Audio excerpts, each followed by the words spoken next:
10:02, good morning from the Circus Sports at the Mint Kentucky Downs studio. I'm Lucas Panzica. Things got chippy at Titans practice on Tuesday. Jeffrey Simmons getting into it with some offensive linemen, but Robert Saleh said after practice, that's just the nature of training camp. No, they did a good job. It's the second day of pads. It's hot. It's muggy.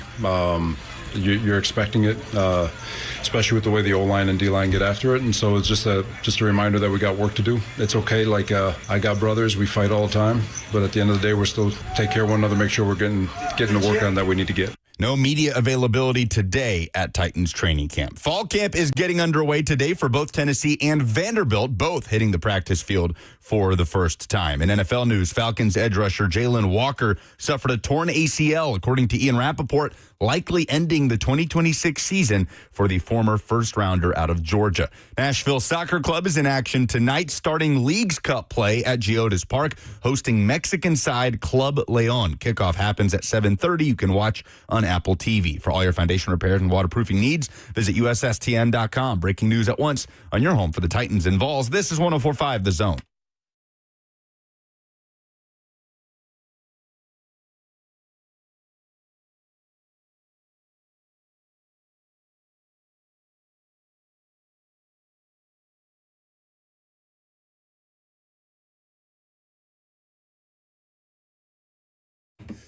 So that kerfuffle turned into a bit of a national news story yesterday. Is training camp just a slow time of year where Adam Schefter is picking up the Jeffrey Simmons story and treating it like national news? Oh, I missed that. Yes. Yeah, I was sad to see that, and I'll tell you why here in just a second. Good morning. Hope everybody's off to a great Wednesday. No practice today. We are back in the studio for, I believe it's the only time. Are we only in the studio this week or today? No, Friday, because the practice is at night, correct? Thursday, you guys are back out at practice tomorrow. Yes. And then next week, I don't think we're out at all because of joints. And then we are back the 17th at Titans practice. Right. I will be in San Francisco from Monday until Friday morning. I'll be back in time to do the show next week. Wait, so you're not on the show Monday? I am on the show Monday. Oh, okay, cool. I'm on the show. I think the only day that I'm not sure about is the day that there is the practice, which is Tuesday, because I'm not quite sure the logistics of where the hotel is versus where we can keep the radio set up versus Niners training camp. So anyway, logistical issues for another day. Yeah, Schefter picked up the Jeff thing last night. Pro Football Talk picked up the Jeff thing last night, and he threw a punch. So anytime a player throws a punch in practice, a famous player, especially a player that's top of mind recently, because Jeff got his contract within the last month and a half. No, it was announced less than that. It was less than that? In the last couple weeks. Okay, so he's been in the news, right? And Jeffrey Simmons is a player that people recognize. So I saw that, Lucas, and I was made sad because we have been actively negotiating, trying to get Jeffrey on the show at some point. And I said, oh, that's probably not going to happen now. Yeah, I mean, national fans nationally will just pay attention to that stuff. Like the Bengals broke out and won the other day. Sure. Everybody was But swinging. that was a fight. That was like an actual fight. Like a borderline brawl. Like Jeff threw a punch that didn't land, and then they put him in timeout. Yeah. I do think those things are different. Maybe, I don't know. Maybe. I don't know. When it's a star player, it's going to get out there. There was one tweet from Schefter. It was an article on ESPN, but nobody seemed terribly bothered by it. I would imagine Jeff and other players involved in it immediately forgot about it upon stepping foot into the facility. Well, I don't know about that, Lucas, because every time he gets into it, it's with J.C. Latham. So, Yeah, a couple times. I mean, There's been two instances. Well, to this camp, right? I mean, I don't know. Was that a theme last year? Not a theme necessarily, but him and JC, this, I would say this is, you could probably count on one hand the number of times it's happened, but it has happened between them multiple times. And it's my understanding that Jeffrey Simmons, you remember that article that came out from, I think it was Mike Silver on Jeffrey Simmons in The Athletic. This was less than a year ago. It was during the season. And they're in the article, if I remember correctly, and I'm just recalling this off the top of my head, so if I've got some of the details incorrect, the audience can point them out to me or help me out as we go along. But in the article that was written, and I'm almost certain it was Mike Silver, there was a portion in there about Jeffrey Simmons trying to get the best out of J.C. Latham because he maybe hasn't felt that J.C. Latham is the hardest worker.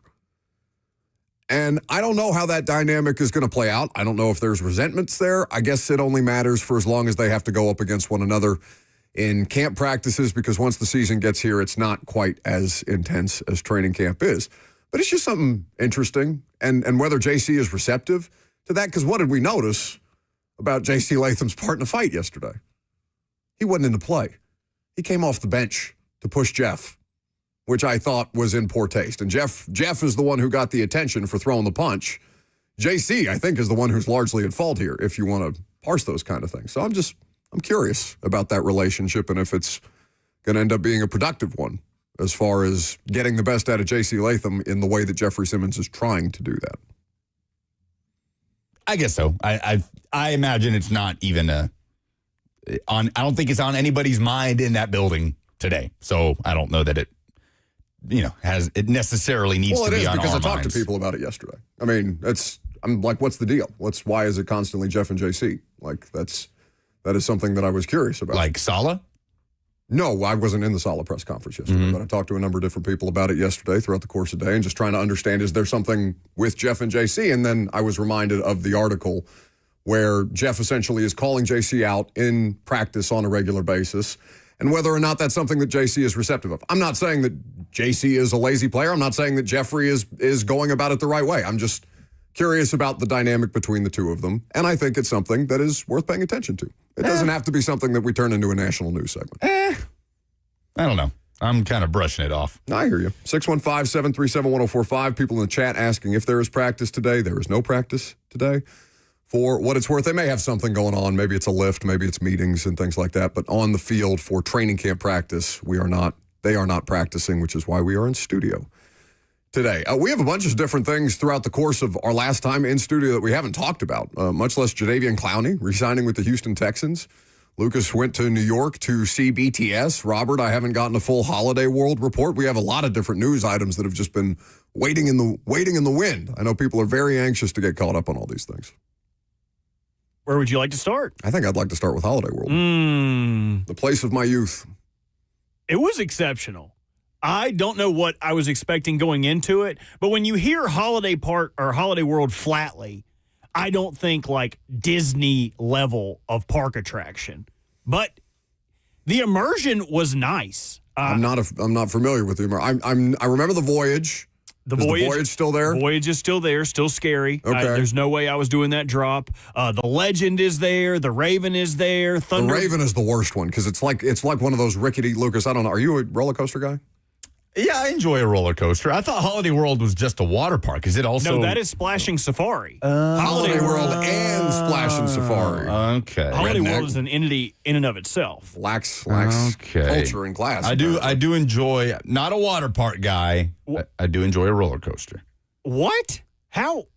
I feel like those things that should be reversed. Not a cheeseburger guy, but I do love hamburger steak. Like, what's the deal with the bread? Like, why do you like the water park? There is a huge difference What's wrong between with the getting on a water park? roller coaster and sitting in a pee-filled pool with 1,000 children. Stop it. Oh, you sound like me. I was about to say, dude, stop it, man.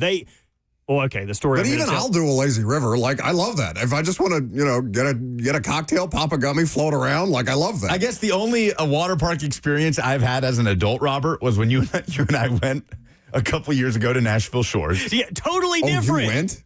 Yeah, Robert's like, it was a random Saturday in the middle of the summer. I mean, I guess it's a water park. It is literally a water park. I got him in for free. They have good slides there. They have a good wave pool. Well, I wouldn't know because we maybe did one. We got to do the race. The place was just oozing with people. No. Like, it was my nightmare. A mass of humanity at every station or ride.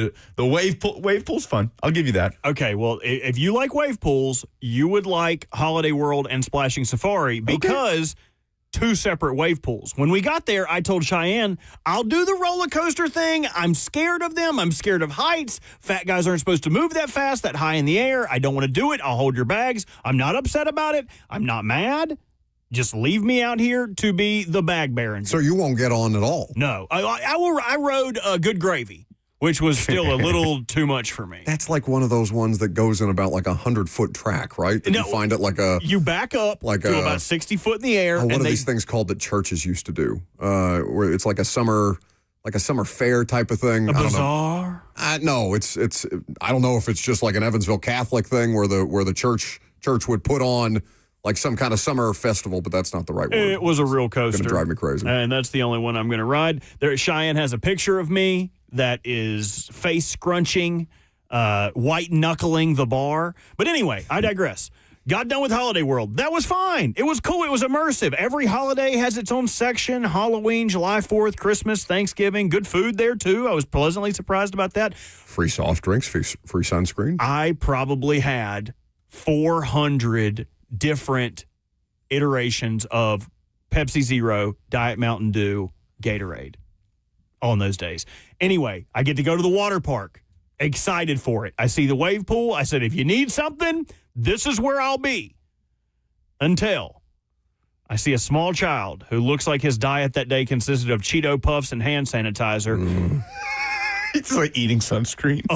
Up chuck everything he had on the lip of the wave pool, where the waves are just licking up onto his stuff. Okay, I hear what you're saying. I'm listening. I watched the lifeguards bring out a broom and dustpan. A broom And dustpan. What else are you going to do? And then they poured bleach all over it. Clean. I thought throw up or doo-doo in the pool was an immediate X. This is what I'm talking about. Yeah, okay. not at Holiday World. Okay, man. so I was like, you know what? I'm not getting in there. I'll go to the lazy river and I'll be fine. But then I get over the hill. I get over the plateau and I see the adult wave pool. 9-foot waves, kids in peril, children scrambling, trying to grab their children. The sirens are going off. Screaming. The wave pool's starting, a mix of angst and afraid. All of these kids don't know what to do to get in or get out. And I knew exactly what I was going to do. I was going to be the harbinger. I was going to be the harbor seal. Go for a ride. I stayed in the adult wave pool for close to 2 hours. How many times did you go to the bathroom in those 2 hours? That's a good question. You've been drinking Mountain Dew all day. That's a lot of liquid, and I'm familiar, unfortunately, with your the bathroom silence habits. is deafening. This is what I'm talking about. Like, it sounds fun, I may have peed a couple times. but this is what I'm talking about. I didn't poop in the water. Guilty. though. I It's got not out to poop. the point. If other people are submerging themselves in this water, don't pee in a pool. Urine and vomit infested I was waters. in. I was definitely in. I was in there. Summer social is what I was thinking of. I don't know if you guys as churches did summer socials. Let me look up my Growing up. steps from that Give day. me a dirty Middle Tennessee river to float in. Yeah. I'd rather Yes, do let it- that. With cows actively That's pooping right. along the That's side right, of because the it's thing. nature, baby. I walked 18,000 steps that day. Sure. Okay, that's good.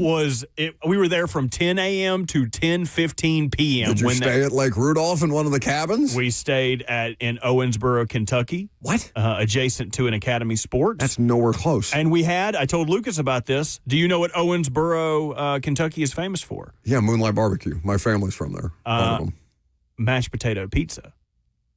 I don't think I've had mashed potato pizza. It was really stinking good. It was just like a loaded baked potato on top of a piece of pizza with cheese broiled, so the cheese has got good color to it. It was really good. I was surprised. I can see it. I would be cool with mashed potato pizza. I can see it. Mashed potatoes, good. Pizza, good. Together. I mean, there was enough green onions and bacon on it to choke a horse, but it was good, boy. It was good bacon. Moonlight Barbecue. Do you guys like mutton?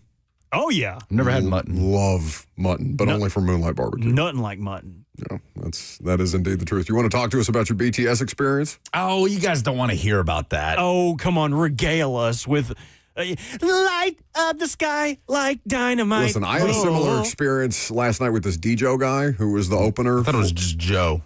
Oh, is it? I don't No, know. are you talking about the DJ? I think I might be lost. DJO is how it's the guy he's Steve in Stranger Things. I don't know anything about He does Stranger that Things. Going Back to Chicago song. Yeah. Or When I'm Back in whatever it is. All I know is this man is apparently way more popular than I realized because 20,000 people were in there to watch him like kind of sing you to sleep. People love Stranger Things. And that song went like viral. Yeah. But you guys don't you don't need to hear about the BTS escapades. Like, we can just move on to the next thing. You loved liked it, didn't No, You loved it. guys, You let's loved it. just You guys. You loved it. Let's move on. Let's talk about I loved it. It was awesome. Jungkook, my favorite member. What? Jimin is up there as well. Okay. No, it was a spectacle, man. Is that what his Look- mama calls it? Let's make sure that we're buttoned up on these pronunciations, Their so we're not names. accidentally saying slurs. No, it was. That's insensitive. I'm scared. I can't say a dude's name. I'm without you scared. thinking it. Come on. I'm scared. Okay, No, it was awesome. It was a spectacle. It tell was me that's offensive. honestly. It was Read another name. not my like cup of tea musically. Read another name. All right, BTS is made up of Jin, Suga, like Suga. Sure. That's not his real name. No, his God-given name His is the name is Min Sugar. Yoongi. Yeah, J-Hope, RM, Jimin, V, and Jungkook. That is the lineup of BTS. And let me tell you, now I've never been to a Taylor Swift concert, but the decibel level of the blood-curdling screaming happening at this show, MetLife Stadium, Outdoor stadium. slammed. I mean, it was slammed, and the place was insane. My ears were ringing the whole show. And there's like, I don't know how many names did I just read off, like 7 guys. And every time they show one of them on the Jumbotron, screams, because it's like a whole section of the stadium that's their favorite one. Yeah. And then they cut to the next one, screams, and that's their favorite. And they all like say something, and they cut to the next guy, and it's like rinse, repeat in between songs. But not my cup of tea musically. I'm going to the Black Keys tomorrow at the Pinnacle. I need some good like garage rock to like, wash it out of my palate system. cleanser. Yes, a bit of a palate Musical cleanser palate musically. cleanser. I need some guitar and No, drums in my life. It's okay But- if you guitar and drums. This guitar hero aficionado himself. It's okay to lean into the pop stuff every No. once in a while because turn out super popular and hell of an environment. Don't get me wrong. I mean, I'll jam out to some Dua Lipa and Sabrina Carpenter. But I will say, these guys at the top of their game, like just talk about masters of their craft. Nick Suss is here. He knows. Nick Suss knows about BTS. Famous BTS fan. Nick Suss. Masters of their craft. Great show. The choreography, the music, the spectacle of it all. I had a good time. And New York is just awesome. I love being in New York. Well, Suss is on time and we are late, so we will have Nick Suss coming up next.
Welcome back to the show, fueled by Hattie B's Hot Chicken, the best hot chicken in the world. Nick Suss is here. Always good to see him. Hanging out here with us. If you're live streaming the show today on Zone TV, we're back in studio. Nick, good to, sorry to bother you on our day off of training camp practice. I know you have some Tennessean-related things to do a little bit later, but we do appreciate you making the time. Yeah, it's also my fault. I told you I live near here and we'll walk over to the station. Yes, of course. And you said, okay, I'll do that, and you did that. So I'm not going to be mad that you took me up on an offer that I mistakenly made. Where do you live? What's your address? Yeah. The cross streets.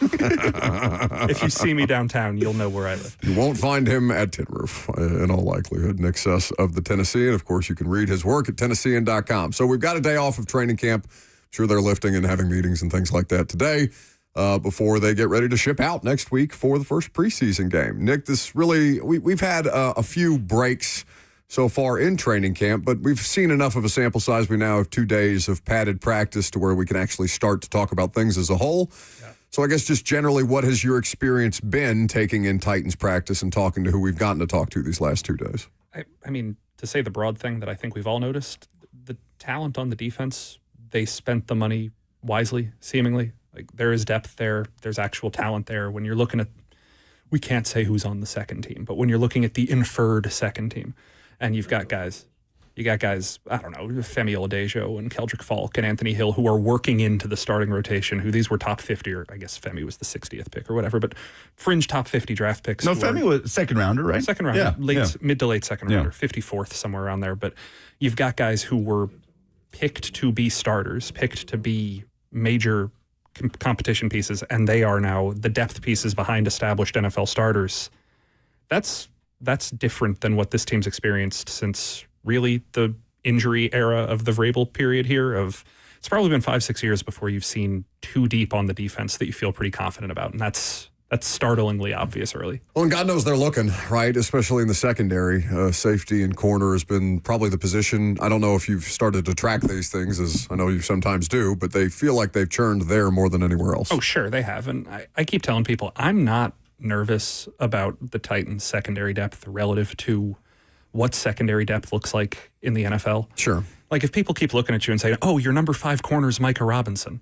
Yeah, Micah Robinson's what a number 5 corner in the NFL looks like. That is not an insult. Most teams do not have 5 starting caliber corners on their roster. So if Joshua Williams is your 4, Micah Robinson's your 5, and then you've got Nazia Johnson or Keydrane Callaghan or whoever it ends up being competing for the 6th, that's what cornerback depth looks like in the NFL.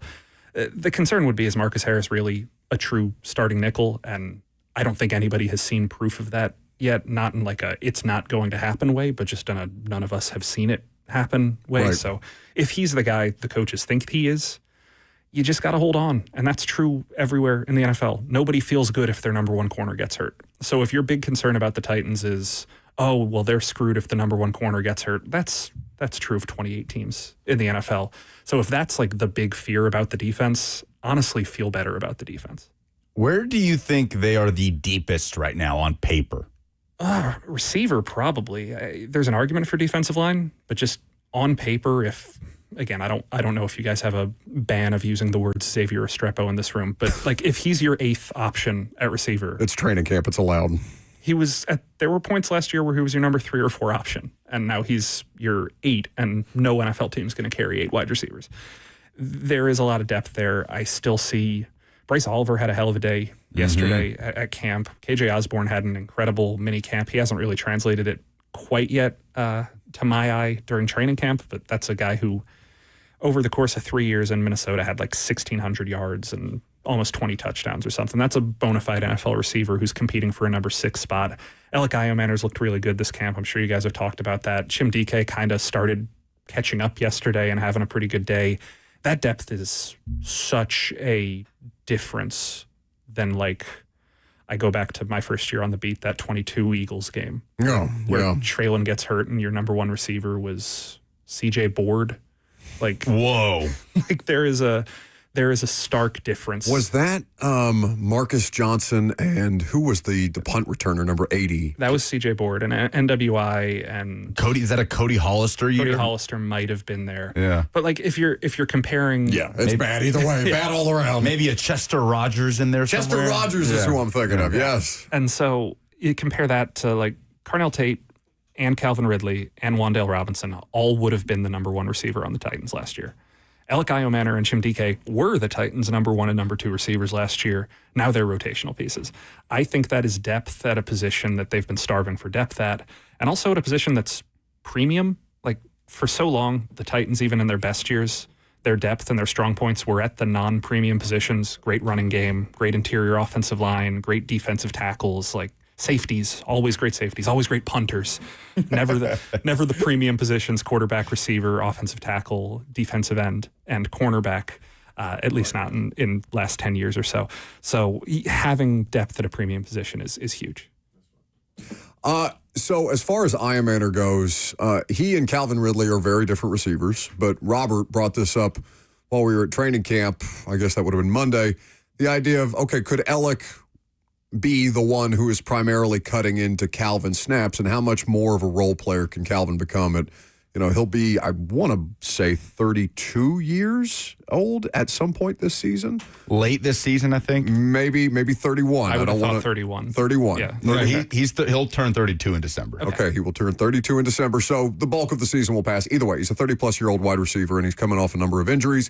He's lost 15 pounds, and it sounds like he's put it back on because, shout out, I don't want to incriminate the Metro Center Chipotle. But do we know that it's Chipotle. that one? It's the closest one to the facility. I think it's not too far of a reach. Anyway, Calvin Ridley, Alec Iomanner, the snaps that are available for receivers, is that the place that we should be looking at as far as a tipping of the balance goes for the snap count?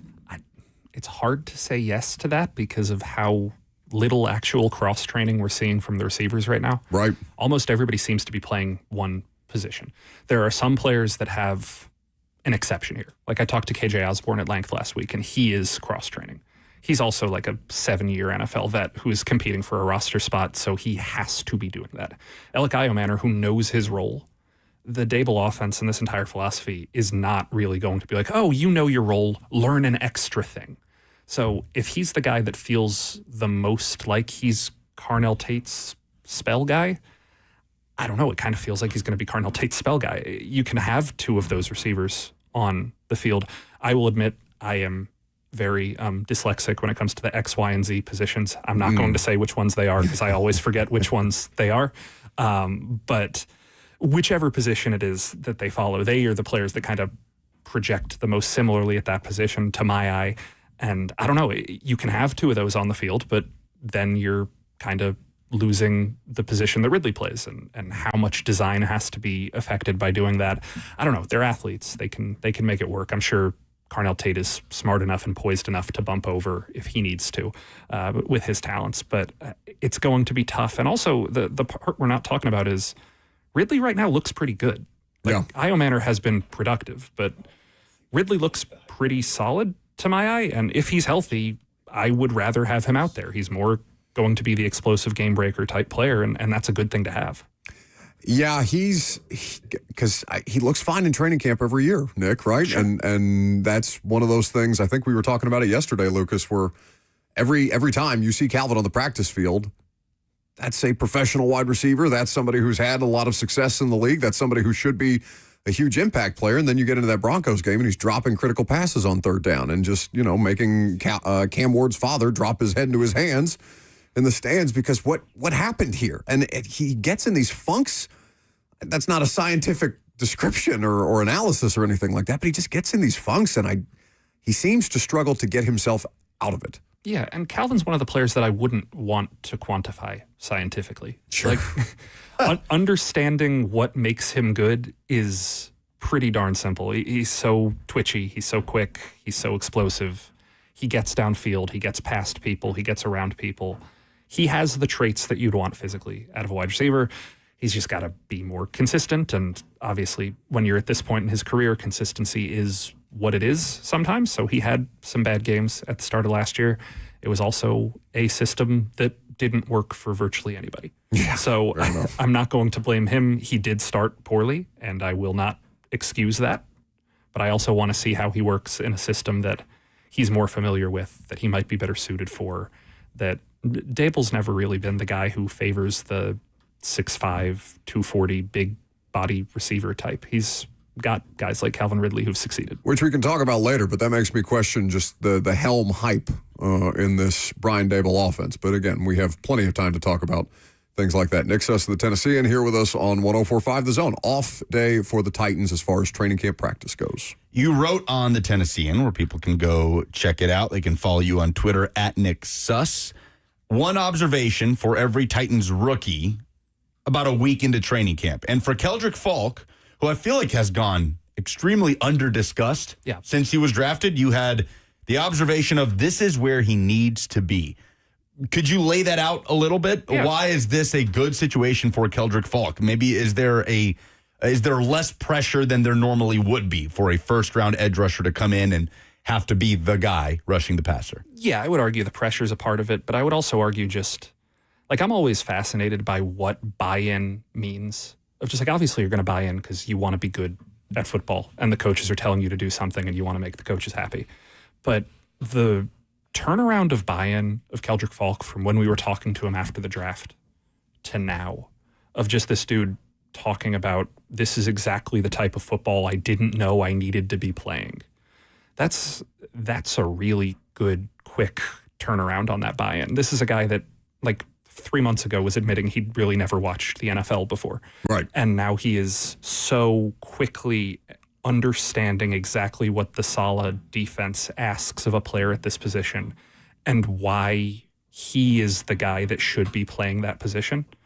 And when you kind of put that all together, I just feel like they identified a player who physically matches what they want to do and who mentally was perfectly equipped to say, yeah, I'll do that. And that combination is what makes me think it's a perfect match. Is it going to be a perfect match on the field? We have to see it happen. But especially when you think of it as a situation where he's not going to be expected to be a 10-sack-a-year guy in this defense, if he can just contribute the way he's being asked to, if he can get off and go, I think it's a really good match for what he's capable of, especially early in his career. That doesn't exonerate them. If they're picking in the top 5 again next year, I'll be banging the drum to go get a true pass rusher.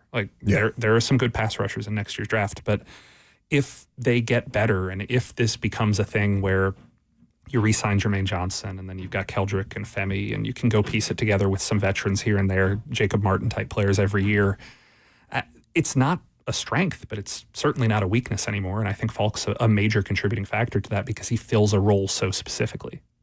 We were talking about this the other day on the show, maybe a week ago, the idea of their depth there and when's the last time you felt that good about a Titans front seven. And a lot of people brought up the 2021 group, which had Bud Dupree on it. And Bud was effective when he was available, but he was highly unavailable in those spurts. And Harold and Autry and Jeff Simmons and a different defense understanding.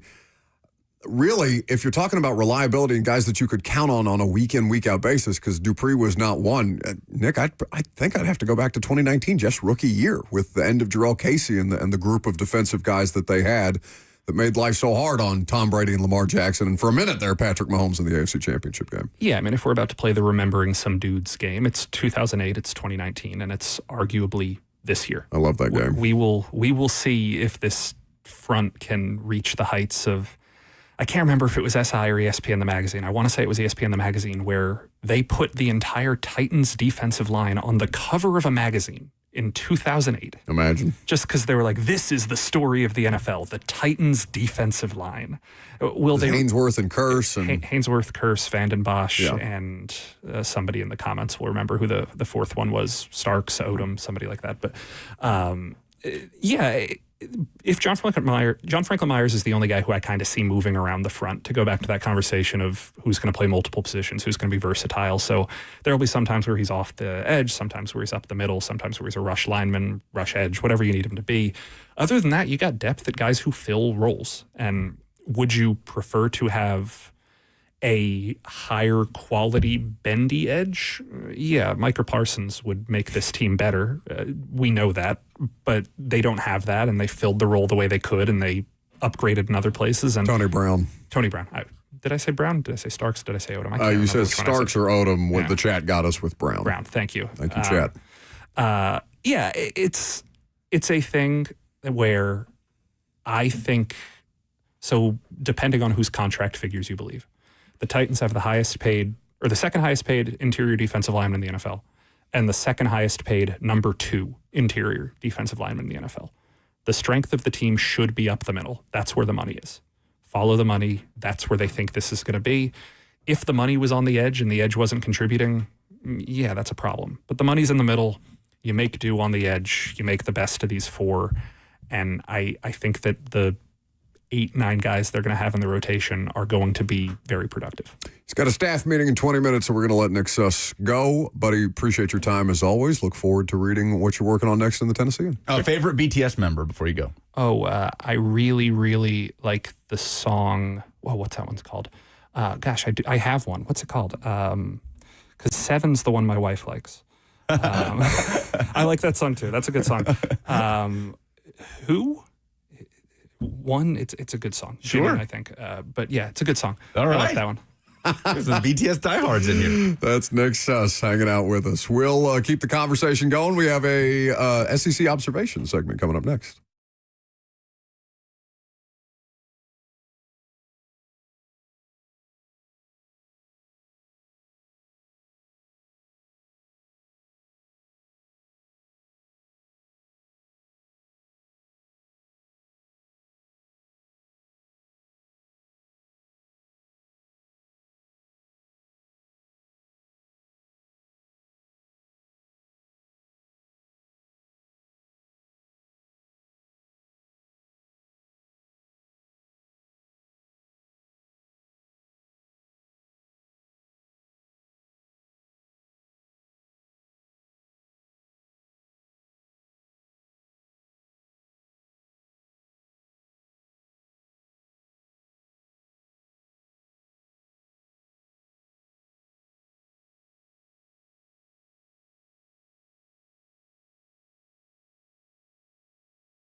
Nothing worse than having to call someone to work on your AC unit or fix a plumbing problem, having no idea what it will cost.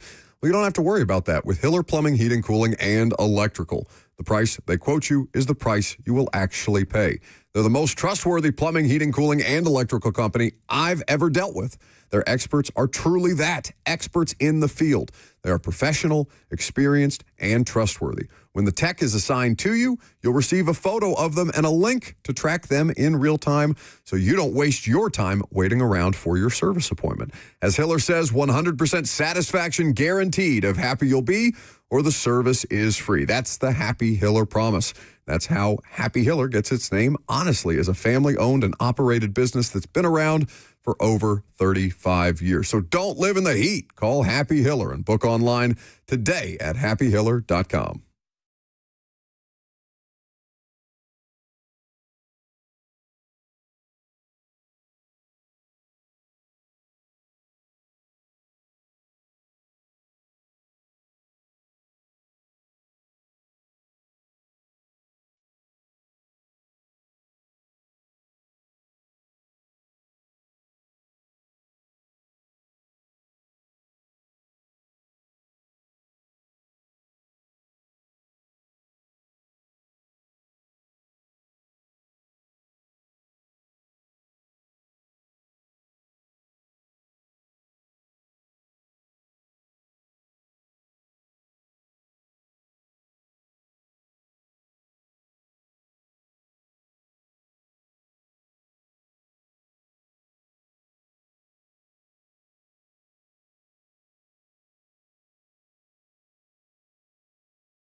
kind of reflecting on the names that fell by the wayside that Robert had to replace and shoehorn in, Kalen DeBoer and Kirby Smart. I think it was Saban, who obviously retired, and then it was Brian Kelly, who got fired. So I don't think any of those other names are in danger of getting the axe in 2026. But practice started today for a lot of SEC teams. The two here in the Volunteer State included Tennessee and Vanderbilt on the field today. Fall camp is underway.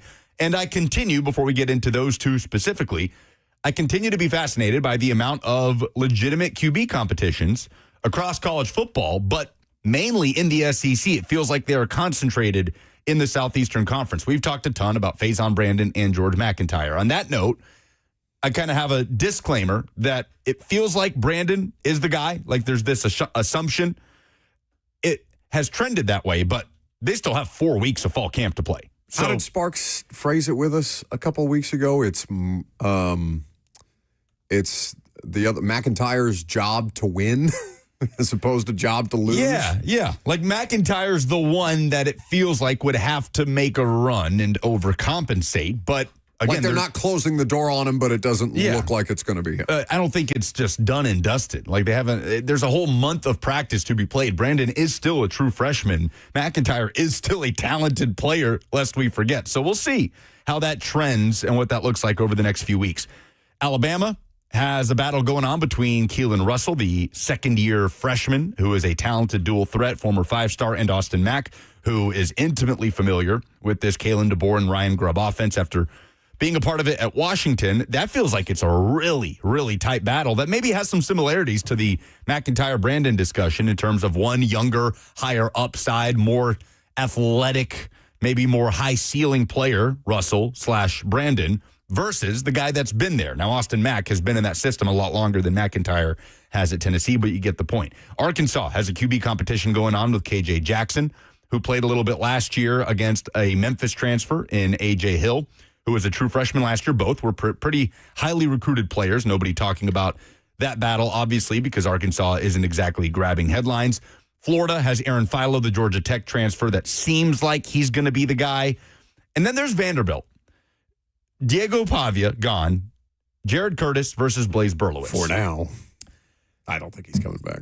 He signed a contract. He's not coming back. I'm teasing because of the college sports eligibility thing that we haven't talked about. Right. Because I saw Indiana's getting back like a sixth-year defensive tackle. I see.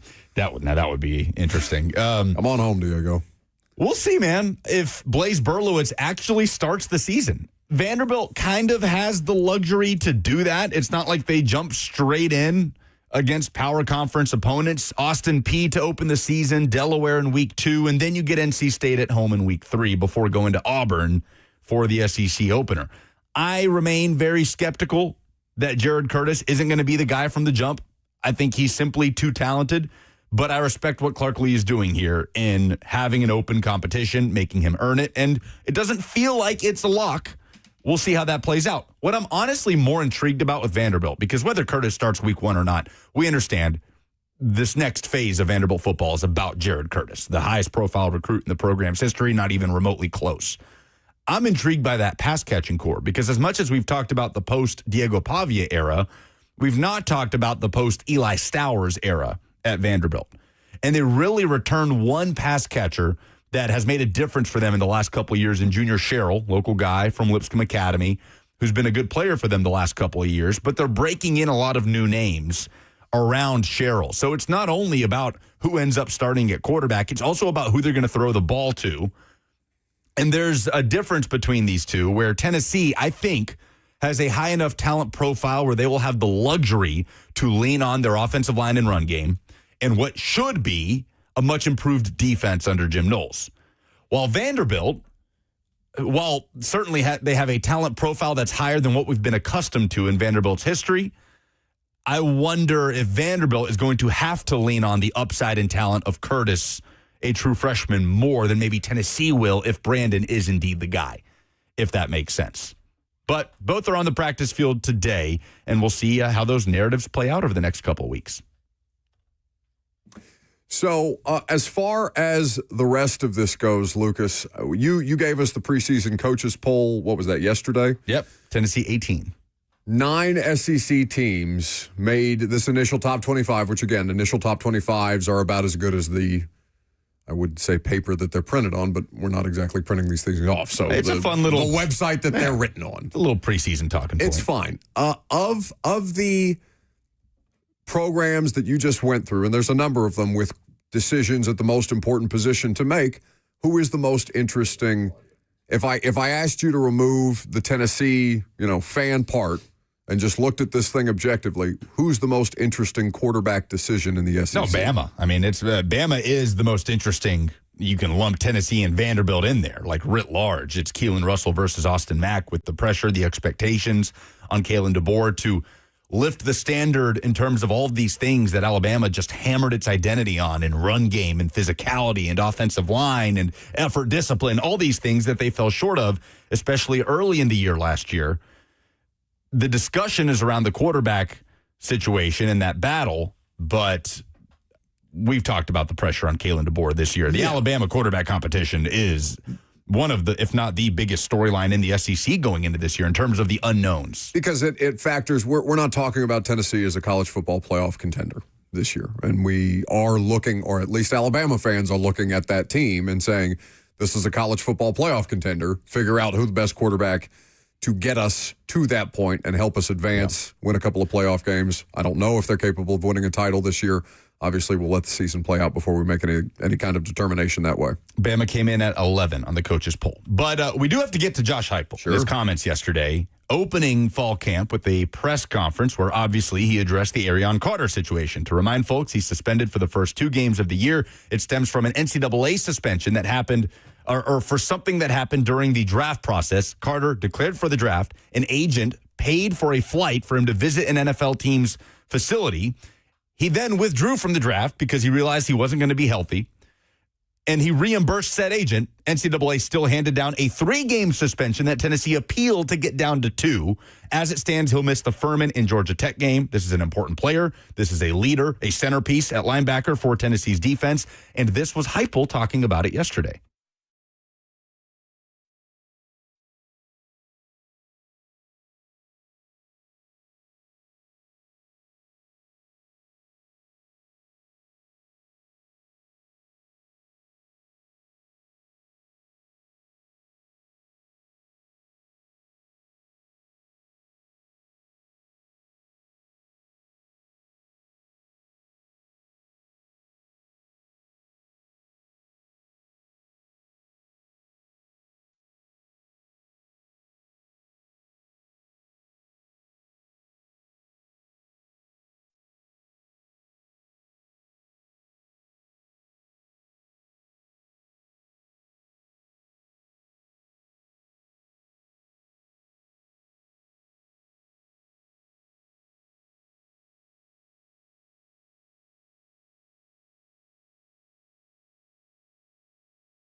There you go. He went on to say that it's an outdated ruling and went on at some length. But how about Josh Heupel getting up there? He wasn't like, Kurt Signettiing it or anything, but the way that you reacted to the quote made it seem like he had gone full Signetti at the podium. Well, I feel like we're getting, I don't know, are we getting kind of a slightly, looser Josh Heupel? He's out here joking about Kiffin and golf balls. He's cussing at the podium. What's going on with this guy this offseason? Buddy. Your bar for him being interesting is so low. Oh, I know. Believe me, I know. Wait, did you guys see this newest Tennessee story that came out? Heupel has engaged in a new hobby. He's now into bird watching. This guy is just a rebel. Also says that he's going into chess. He's getting into chess, too. Basket weaving. He is just a ball of excitement. Just an eccentric, we're 2 wild and crazy guys. Well, what if Tennessee just plays him? Just play him. Ooh, Heupel, he's way too old. He doesn't have any eligibility. You don't know that. Appeal it. Can't have too much quarterback depth. Around and find out. No, you're talking about Arion Carter. Like, what's the NCAA? Just play him. What's going to happen? Yeah, I don't know. I haven't seen anything about if they're going to seek a court decision or what. They can't keep them out of like the college football playoff, and maybe they don't even make the college football playoff this year. Yeah. Like, I don't know, man. That would be an interesting chess move if you're talking about playing actual chess here with the NCAA. I mean, who are their first 3 games? It's not like it's anybody of consequence, right? Well, They have Georgia Tech in week 2. I mean, that's, they lost Haynes King last year, the quarterback, but that's not a gimme. It's on the road at Bobby Dodd Stadium, but we'll see. We'll see what happens. 615-737-1045, the number. If you want to jump in, we'd be happy to have you. You can call us or you can jump in on the F&M Bank chat. What do we have to give away for the dumbest thing in sports this week, Robert? No, I'm so glad you asked, because when I looked initially and I saw this prize, I said, wow, this is the prize of all prizes. You don't have it in front of you. I'm getting it. I just want to properly sell this and make sure everybody understands the gravity of it. You would win tickets to go to the Foo Fighters and also a family 4-pack of tickets to go to the Williamson County Fair. Whoa. Okay. As American as apple pie, it's the Williamson County Fair celebrating America's 250th birthday, August 7th through August 15th, with 9 days of exciting rides, live entertainment, great food, and family fun. You can learn more about it at williamsoncountyfair.org. 615-737-1045. You want to win those Foo Fighter tickets and the family 4-pack to the Williamson County Fair. Call us and tell us what the dumbest thing in sports this week is.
11:04, good morning from the Circa Sports at the Mint Kentucky Down studio. I'm Lucas Panzika. No Titans practice today, back at it from training camp tomorrow. Fall camp is getting underway for Tennessee and Vanderbilt today, both hitting the practice field for the first time. In NFL news, Falcons edge rusher Jalen Walker suffered a torn ACL, according to Ian Rappaport, likely ending the 2026 season. In fact, now official, his season is over. The former first-rounder out of Georgia.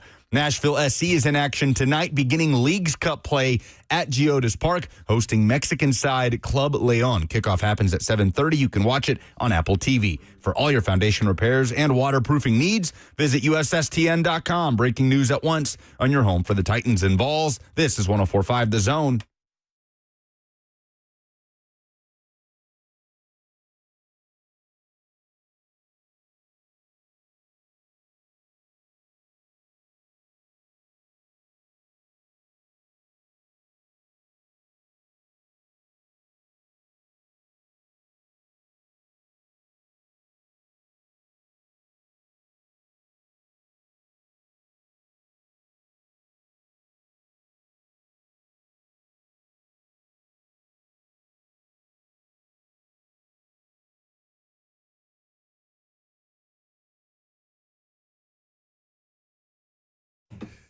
For the opportunity to win tickets to see the Foo Fighters and a family 4-pack to the Williamson County Fair, which is right around the corner.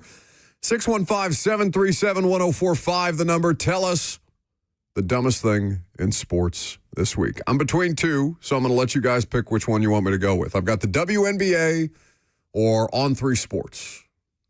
What would you like? Like On3 was dumb, or they're reporting something dumb? No, On3 as an outlet is dumb. Ooh. Give us that one, because I'm tired of the WNBA Caitlin Clark stuff. I also am tired of the WNBA Caitlin Clark stuff. I just believe that league to be unserious is my larger point on a number of different fronts on stories that we haven't had the opportunity to talk about because we've been at Titans camp. On3 Sports announced about 2 hours ago, Lucas, that they are strategically partnering with Polymarket as its exclusive prediction market partner.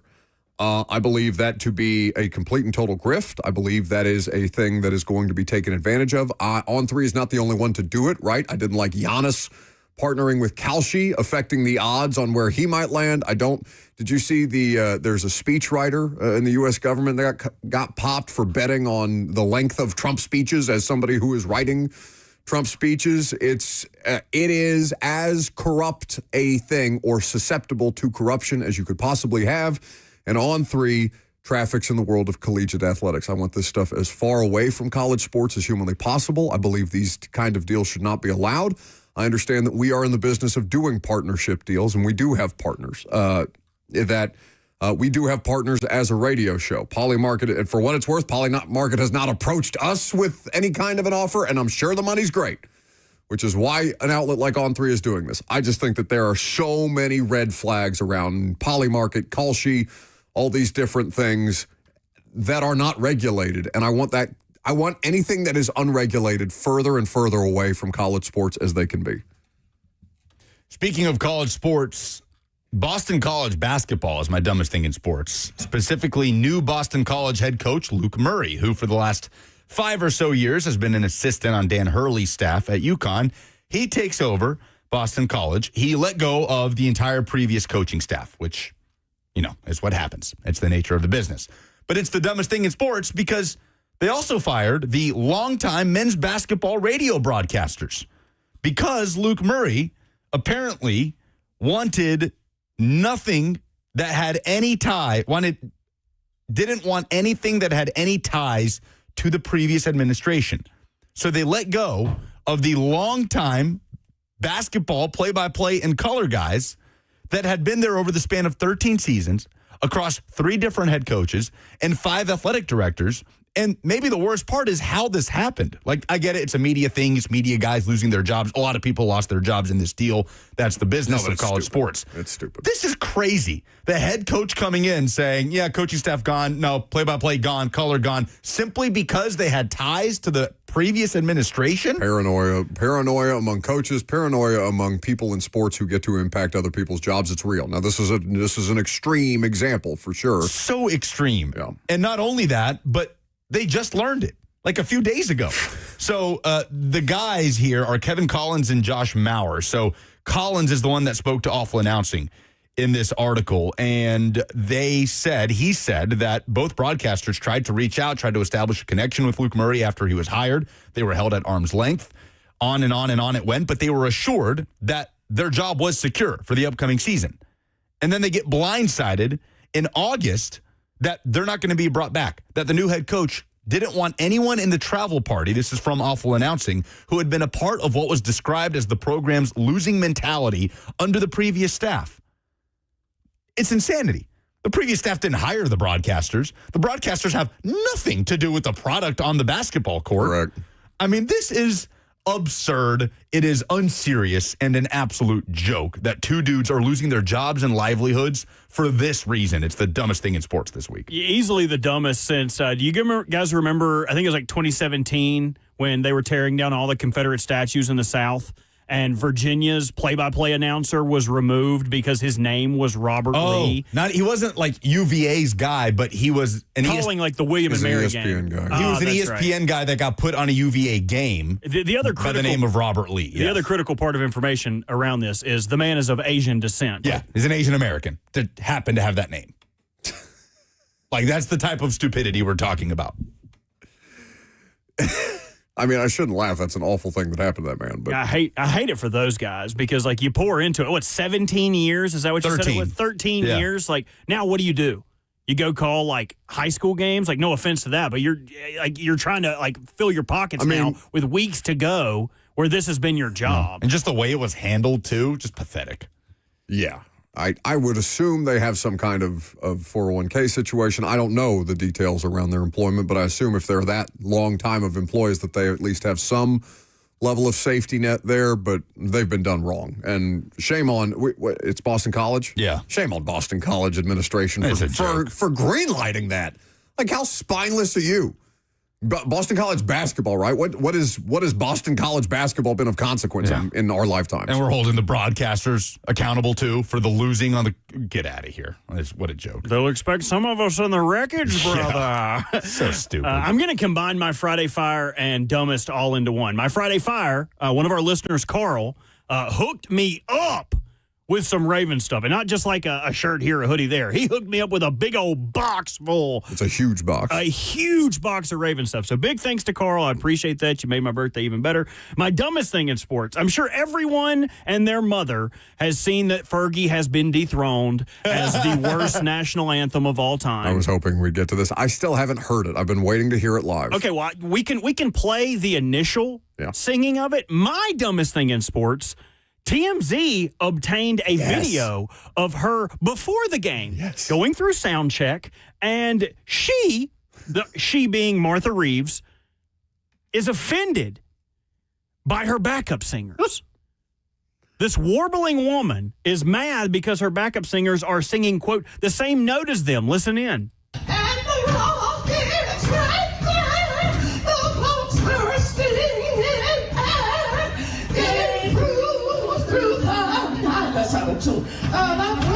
Was still there. Oh, say, touch me, wash. Words from that. Why you singing with me? Who's singing the same note I'm singing? Why? Back up singers. She goes on to say, I don't think I need them. If you can't hear it on YouTube, refresh your browser. It's in 3. You guys should be able to hear it. She says... There's one person, they're fine. She goes, that's out of tune. In the middle of it, talking about the backup singer. Which one of y'all is singing the note I'm singing? I don't think anyone can sing the note you're singing. Is that considered a note? What is that? Is that the way it sounded? You doing that just now sounded infinitely better than her doing that. Would you like to hear what it sounded like? I just need a little bit. Just give me like the first 15 seconds. Okay, give me 1 second. Because I have been actively avoiding this thing all week in the hopes that I could hear it live on the air. While he finds that, I got you. Okay. You go first. Give us the background. Disclaimer: this is Martha Reeves.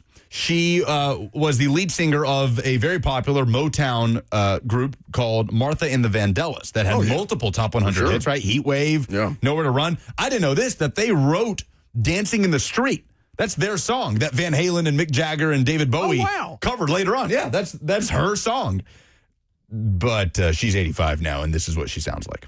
Oh, say, can you see by the dawn's early light what so proudly we hailed at the twilight's last gleam? No. Sit in it. Stick your nose in it. Through the perilous fight. You're out of tune.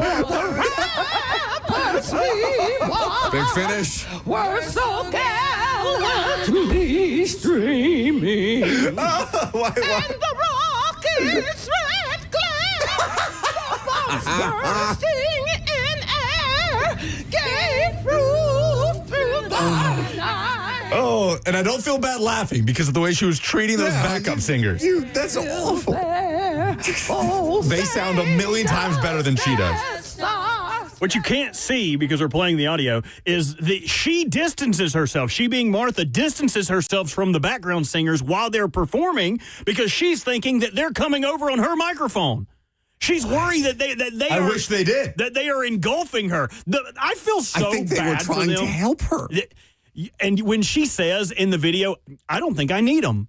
I don't think I need the background singers, which I don't disagree. I think a performance this bad needs to be on a podium all its own. I would hate for those two women who are probably decent singers in their own right to be associated with this moving forward. Somebody in the chat says, written by Francis Scott Off-Key. That's good. That's really good. That's great. That's Well good. done. Well done. Francis. Oh, my goodness. So this was at the Women's Pro Baseball League. Yeah, way to kick it off, guys. Jesus. Wait. There was the inaugural Women's Pro Baseball League game. You've got to go back and watch the video, though, Buck, because they keep going back to shots of the players, like close-ups. Oh, yeah. And it's like the NBA. It's like Fergie. Yes. Where they're showing LeBron and Draymond are fighting to keep straight looks on their faces. Steph Curry's like biting his lip so hard blood is pouring out. Like, no one wants to laugh. Oh, my goodness. That's my dumbest thing in sports. That's a good one. 615-737-1045. Tell us what your dumbest thing in sports this week is. Remember to stay on hold for the opportunity to win those Foo Fighter tickets and a family 4-pack to the Williamson County Fair. Let's start with Anthony in Portland. Hey, what's going on, guys? My dumbest thing in sports, I heard it and it was crazy. The fact that Will Levis said on air that there was not 32 quarterbacks better than him in the league while sitting third string quarterback on the team he is currently on. Got to be the dumbest thing in sports I heard this week. Thank you for the call. It got plenty of attention over the weekend. He said that on Saturday. It was aggregated by a number of different outlets. I don't know what you wanted to say. I mean, I don't mind it at all. I really don't mind it. He is the third string quarterback here. I understand what you're saying. I understand that Titans fans have a particular relationship with this guy, so it's easy to look at him and scoff. I hope that he turns it into something. I am rooting for him as a person because I understand that he didn't do right by you from a football sense, but he has not been anything malicious towards you, and so I would like to see him have success in his career somewhere else. I heard Brent make this point on 3HL the other day that like Levis probably knew what he was doing there. Like that got people talking about Will Levis. When's the last time a Will Levis quote made the rounds? We hadn't talked in a calendar year. His mom. And that's his mom doxing him on the sex tape. Yeah. But nobody had even thought about the guy, and now he's kind of in the conversation, and maybe people will keep an eye on him during the preseason. I think he's one that's always going to be a little bit polarizing. I don't think it matters where he is or what he's doing. I think he is willing to say things that he probably should figure out how to. No, I don't agree with him, but I respect what he's doing there. I mean, I don't know. I don't know. There's a lot of bad quarterbacking in the NFL, and he's one of the worst I've ever seen. But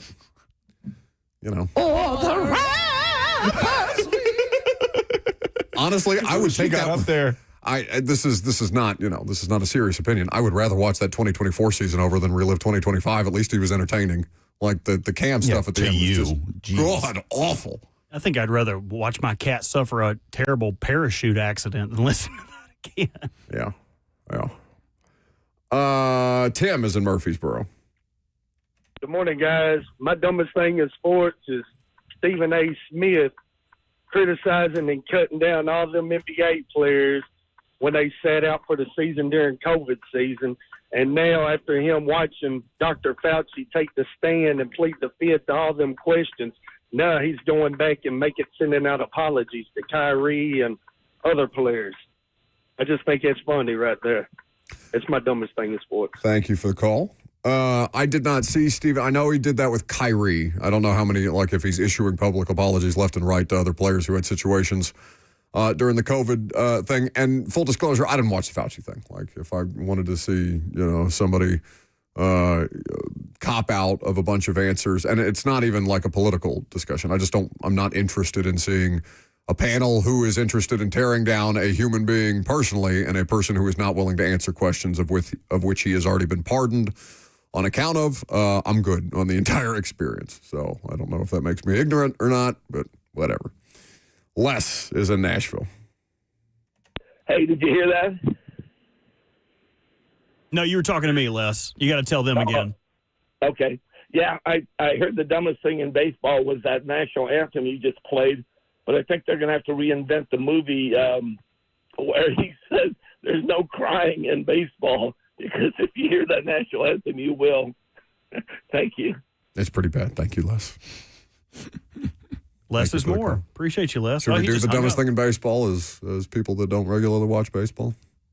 Is that a new segment? Did he just make up a segment for us? I'll write it down. I was stunned that I knew who Tariq Skubal was yesterday. Austin in Springfield. Hey there, fellas. What's up?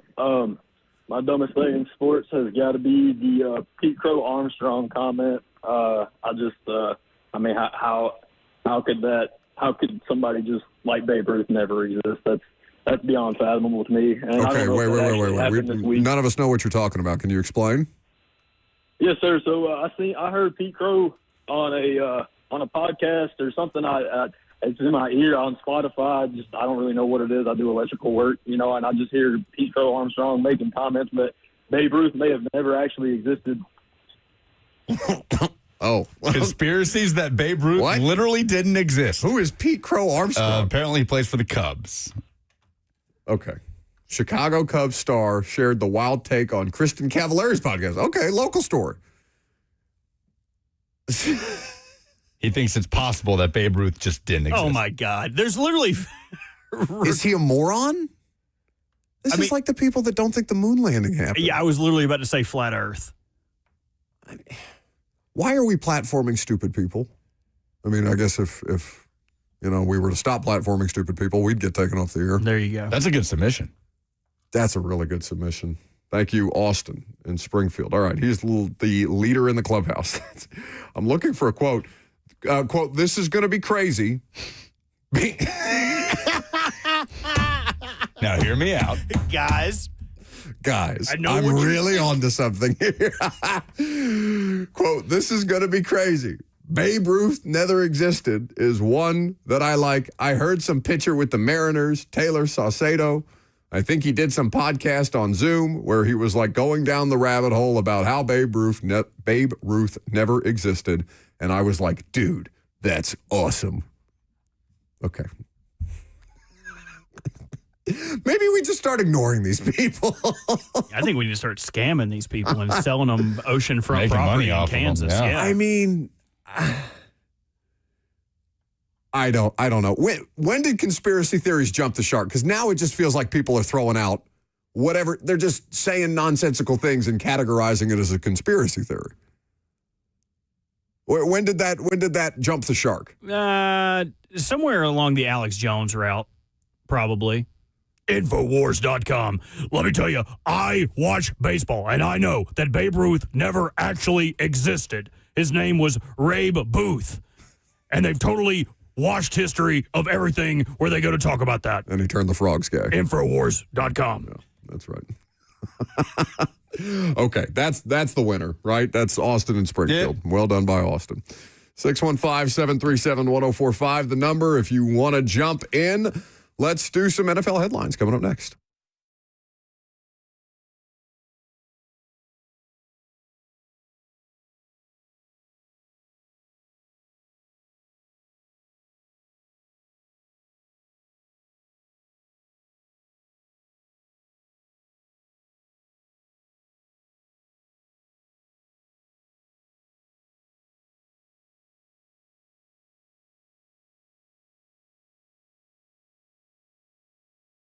The Tennessee Men's Clinic is celebrating 12 years helping guys all over the Middle Tennessee area. Now open in Murfreesboro, serving the borough, Nashville, Franklin, and Clarksville, and so many more across Middle Tennessee. They're legit script certified. A legit script certified clinic doesn't live in the gray area. They're going to give you exactly what you need and make sure you are fully educated on the treatment path that is specific to you.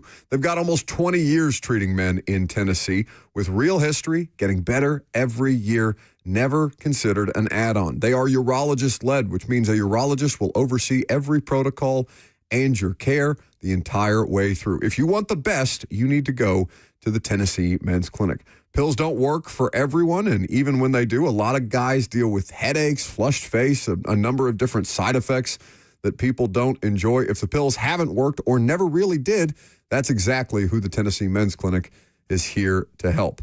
You can find them online at TennesseeMen'sClinic.com, where their great offer right now, their lab offer is $99 for a full hormone panel plus PSA.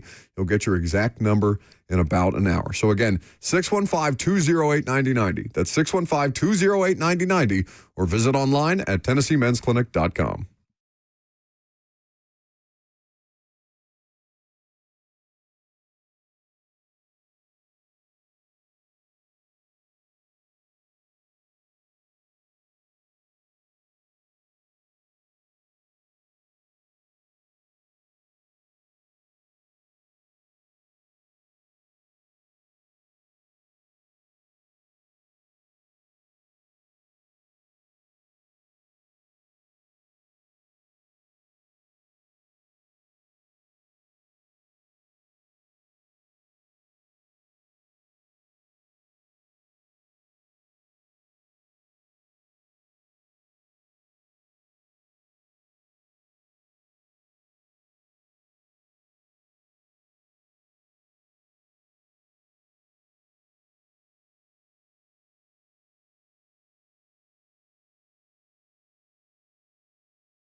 Oh, contract extensions, NFL training camps in full swing. Football is back, and it doesn't stop for anybody. For everything in between this and that and who's and what's, we go to one man who knows it all, and that's Lucas Panzica. And unfortunately, injuries, season-ending injuries, of which there was one this morning coming down from Atlanta. Edge rusher Jalen Walker is going to miss the 2026 season because of a torn ACL that he suffered near the end of practice yesterday. Hey, man, what is going on in Carolina? What is going on in Atlanta? The NFC South feels like they are just getting hit right in the face over and over and over again as far as the injuries go. So Jalen Walker was the first-round draft pick out of Georgia 2 years ago. He went off the board first. Then they drafted James Pierce Jr., trading back into the first round with the Rams. Mm-hmm. So good thing Atlanta's got a felon that can play in week one, I guess. That's your felon, sir. For their pass rush. That is your felon. Yeah, so Jalen Walker done for the year. You hate to see that. But like I said, James Pierce Jr. was, to keep it to football, I guess, a much more productive player than Jalen Walker in each of their rookie years. And seems like he's going to be a go. To remind folks, he was arrested on domestic violence charges back in February, charges that would land any regular civilian multiple years in prison. But those charges will be dropped if he stays out of trouble for a year, basically, and enters like a therapy program. Because he's a star pass rusher. And yes. We need those on the field, not in jail. Now, I guess he could technically still get suspended. He could be suspended according to the league's personal conduct policy. So, Lucas, I feel like we would have some level of information on that in the not too distant future as we get closer to the regular season. Like, they have had sufficient enough time. When is his next? Do you happen to know when his next court date is? No. Okay, that's all right. Because I assume that the personal conduct policy, any potential suspension would be handed down somewhere in the neighborhood of his next court appearance. His required court appearances that kind of finalized the agreement where basically he had to enter a 6-month pretrial intervention program in Miami where the incident happened.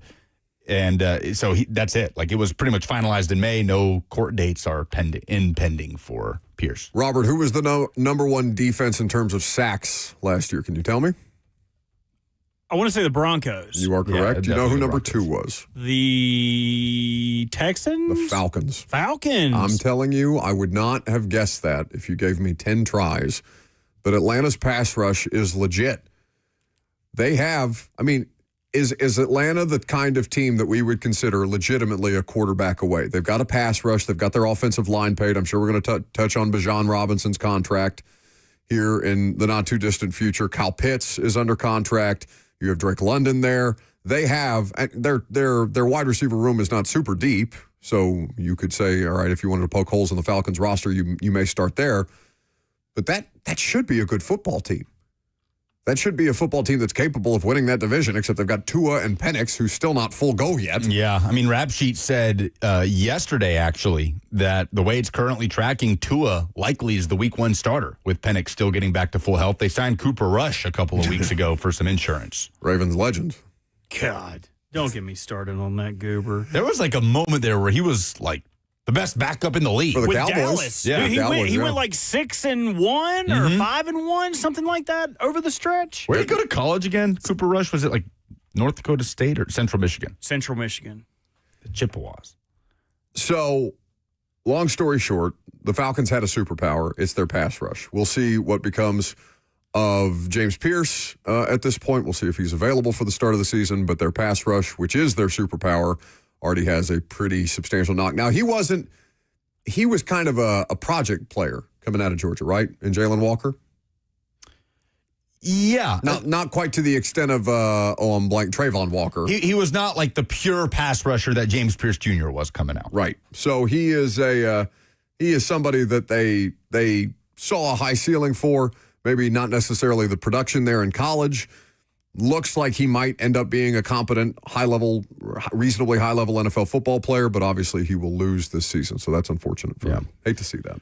In some, we also barely touched on this, by the way. Bijan Robinson's record deal, it was expected to happen, right? 3 years, $75 million. I think the guaranteed money was $53. That running back Zoom must have worked. Remember Derek and all them getting together, Saquon getting together and being like, hey, we're not getting paid. Somebody needs to do something. And all of a sudden, all these running backs are getting paid. $25 a year for Robinson. Pretty good. In some good VFL news, Darnell Wright reached a 4-year, $116 million extension with the Chicago Bears. It includes $93 million in guaranteed money.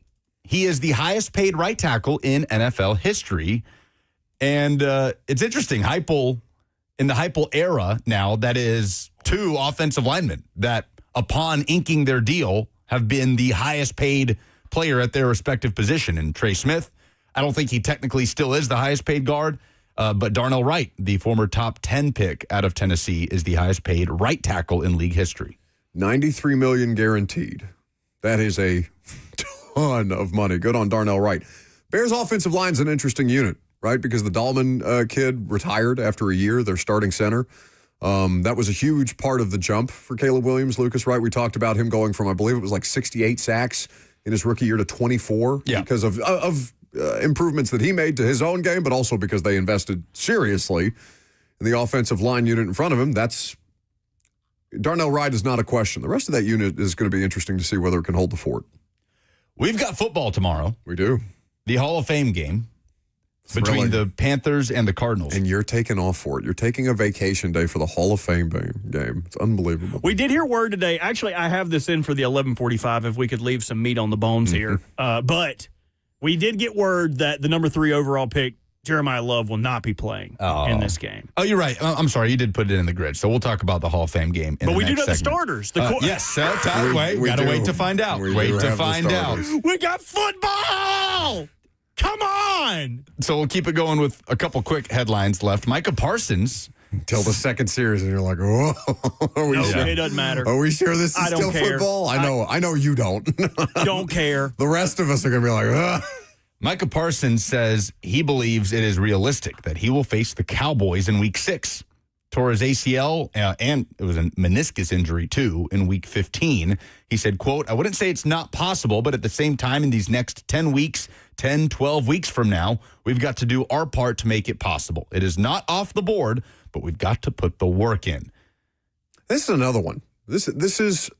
You try not to think of every injury in the same bucket, right? But Lucas, we were talking about Achilles recovery for Daniel Jones, and he's expected to be back at the end, back at the start of the year. Pat Mahomes, who tore his ACL same day, the exact same day as Parsons, is like full go at camp. We were in San Francisco. I think that was like week 15. So that's super late. That's a mid-December ACL tear for both of these guys. One is saying, "Yeah, I'm going to be back week 6."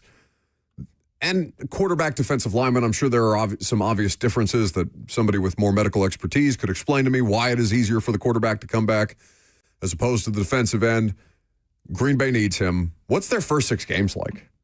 Now that you bring up the Packers. I have not thought much about the Packers this offseason. I can pull up their schedule. They host the Cowboys in Week 6. They open at the Vikings in a divisional matchup. Then they go to the Jets in Week 2.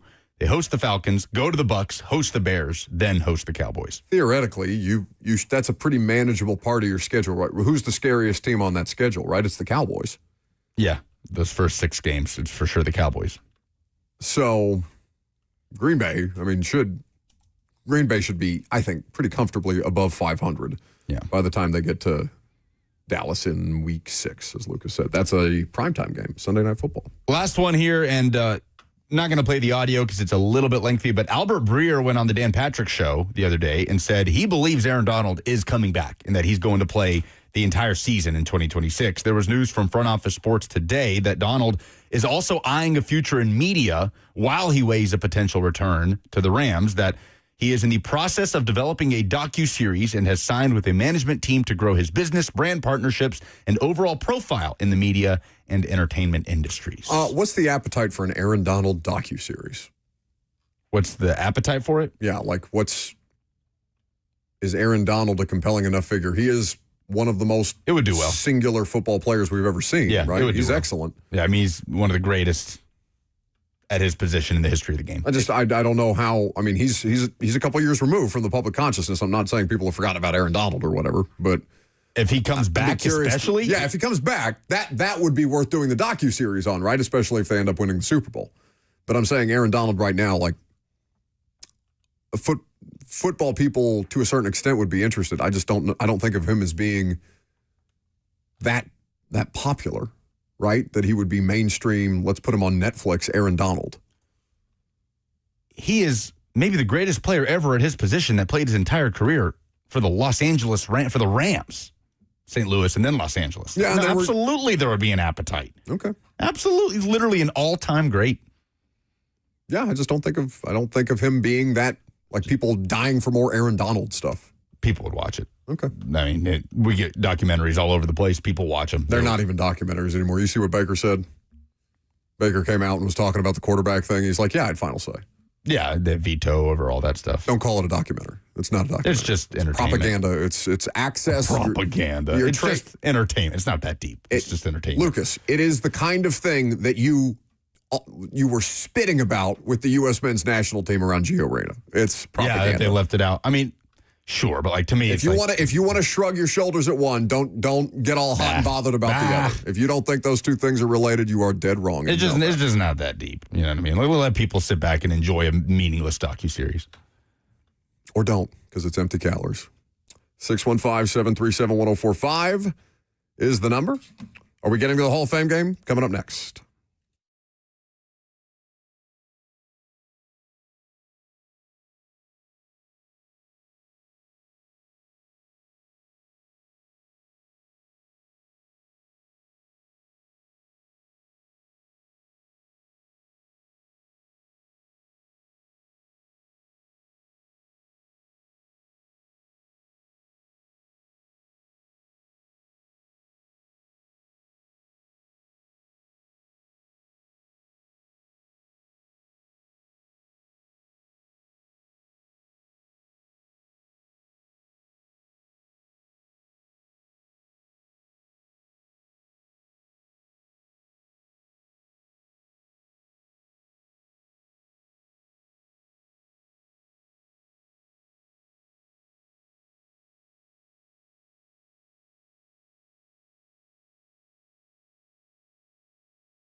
Oh, my God.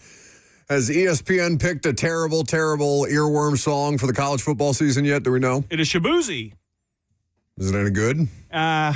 They all have the same pattern and rhythm. You know what I mean? Does that feel good? You went peanut butter, baby. I do that to Cheyenne all the time. She know what I mean? She understands. Oh, she it all? knows. She knows because she's had to tell me no 400 times when Halloween comes around, and she goes, "What do you want to be?" And I say, "Peanut butter baby." She goes, "What else would you like to be?" You can't do that. I could do that. You cannot. And There's I would too do much. that. There's too much surface area. Nope.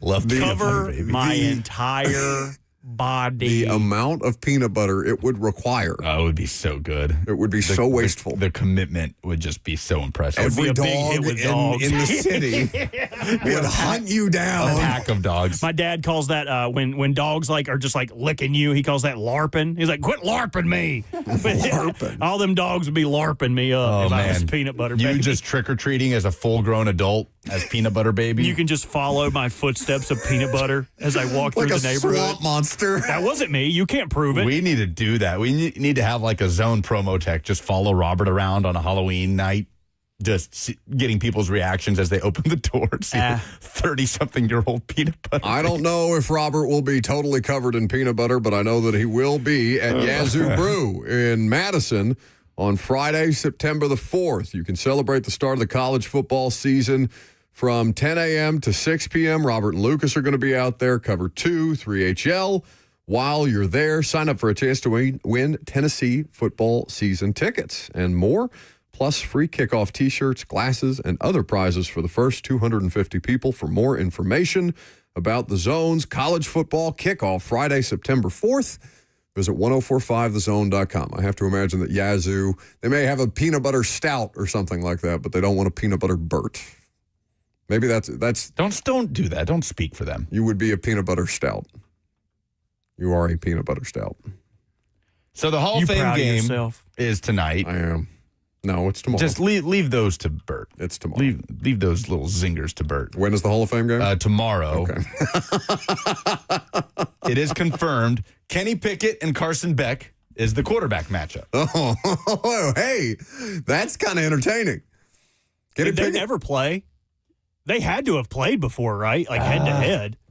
No, I wouldn't think so. I don't. Pitt and Georgia? No, yeah. Haynes King was at Georgia Tech. No, Kenny Pickett. The starters are Pickett and Beck. Oh. Yeah, Excuse me. Okay, who? Because Who's Kenny got more Pickett's going to things play wrong? one series, and they're going to put the real star of the show, Haynes King, in, Okay. and he is going to be like those dinosaurs that hit each other with the top of their head. Haynes King and Beck definitely would have played. Maybe even at A&M when Haynes was at A&M. I'm fine with getting the Kenny Pickett experience over and done with as soon as humanly possible in the Hall of Fame game. I'm there for the Haynes King show. I'm 100% with you. He is Wreck-It Ralph as far as I'm concerned. I don't know how much they're going to ask him to protect himself in the Hall of Fame game. I don't know that it much matters because he's Haynes King and all he does is break things. So I'm looking forward to seeing him and Carson Beck. Carson Beck, is there a world in which okay, over under, half a game, Carson Beck starts for this coming season? I'll go over.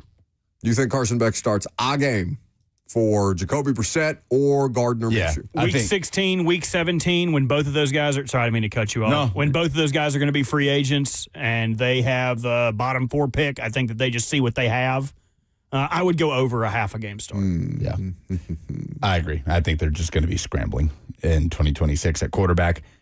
I wish I could properly attribute this. I don't know who posed this question on was social me. media. Was it you? No.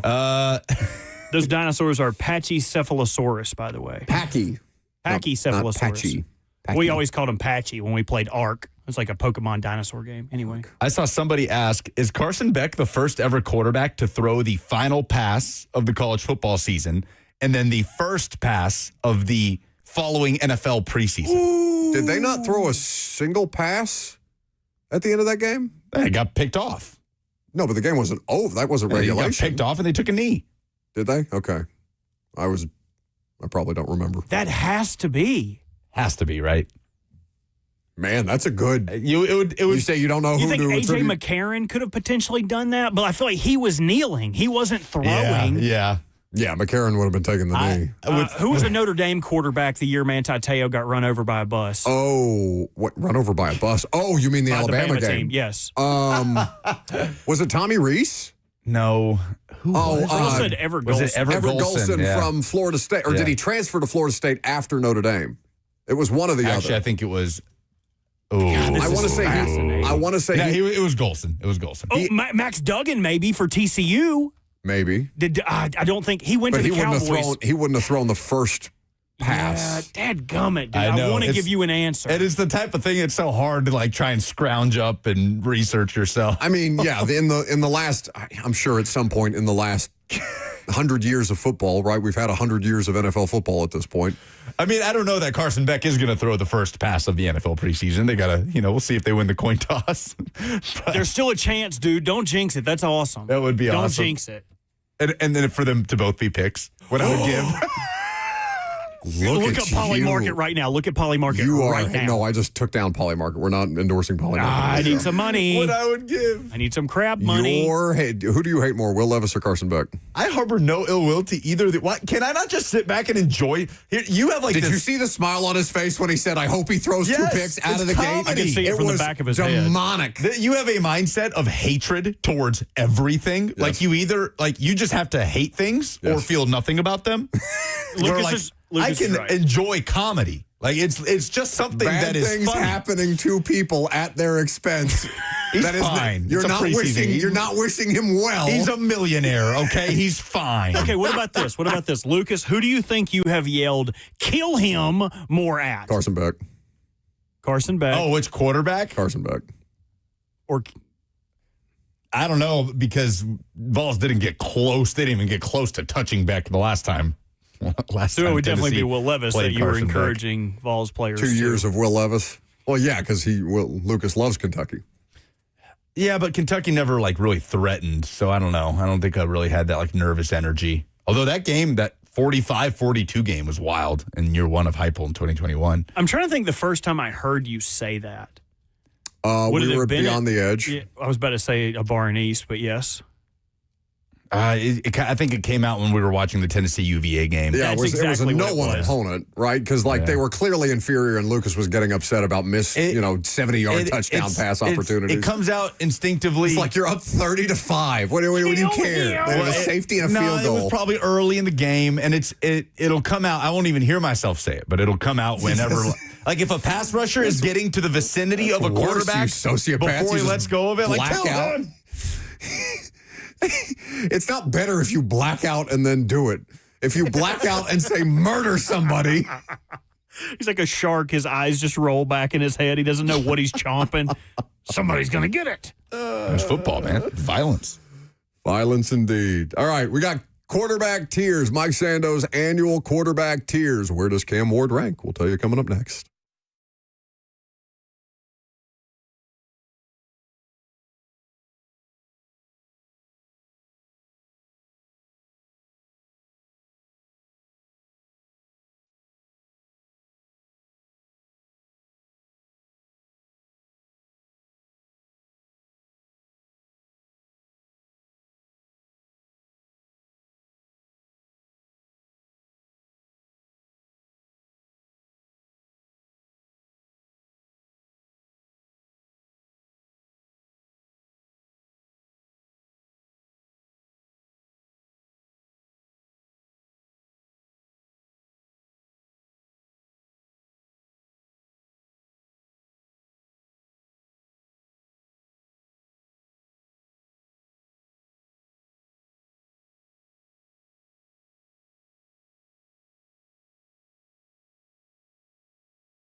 12:01, good afternoon from the Circus Sports at the Mint Kentucky Downs studio. I'm Lucas Panzika. No Titans practice today. They'll be back at it tomorrow. Fall camp is getting underway for both Tennessee and Vanderbilt, hitting the practice field for the first time today. In NFL news, Falcons edge rusher Jalen Walker suffered a torn ACL.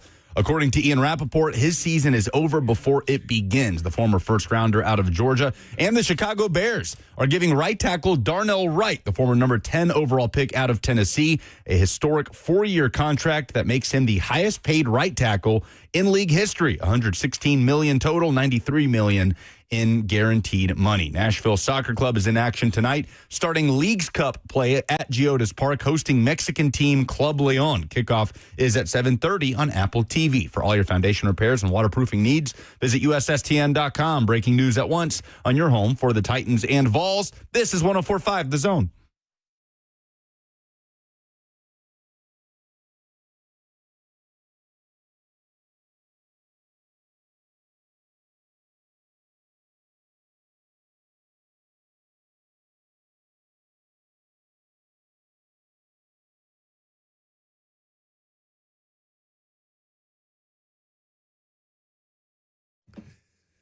Every year at about this time, we get Mike Sando's annual quarterback tears, where he goes around. That's T-I-E-R-S, not T-E-A-R-S. Salty.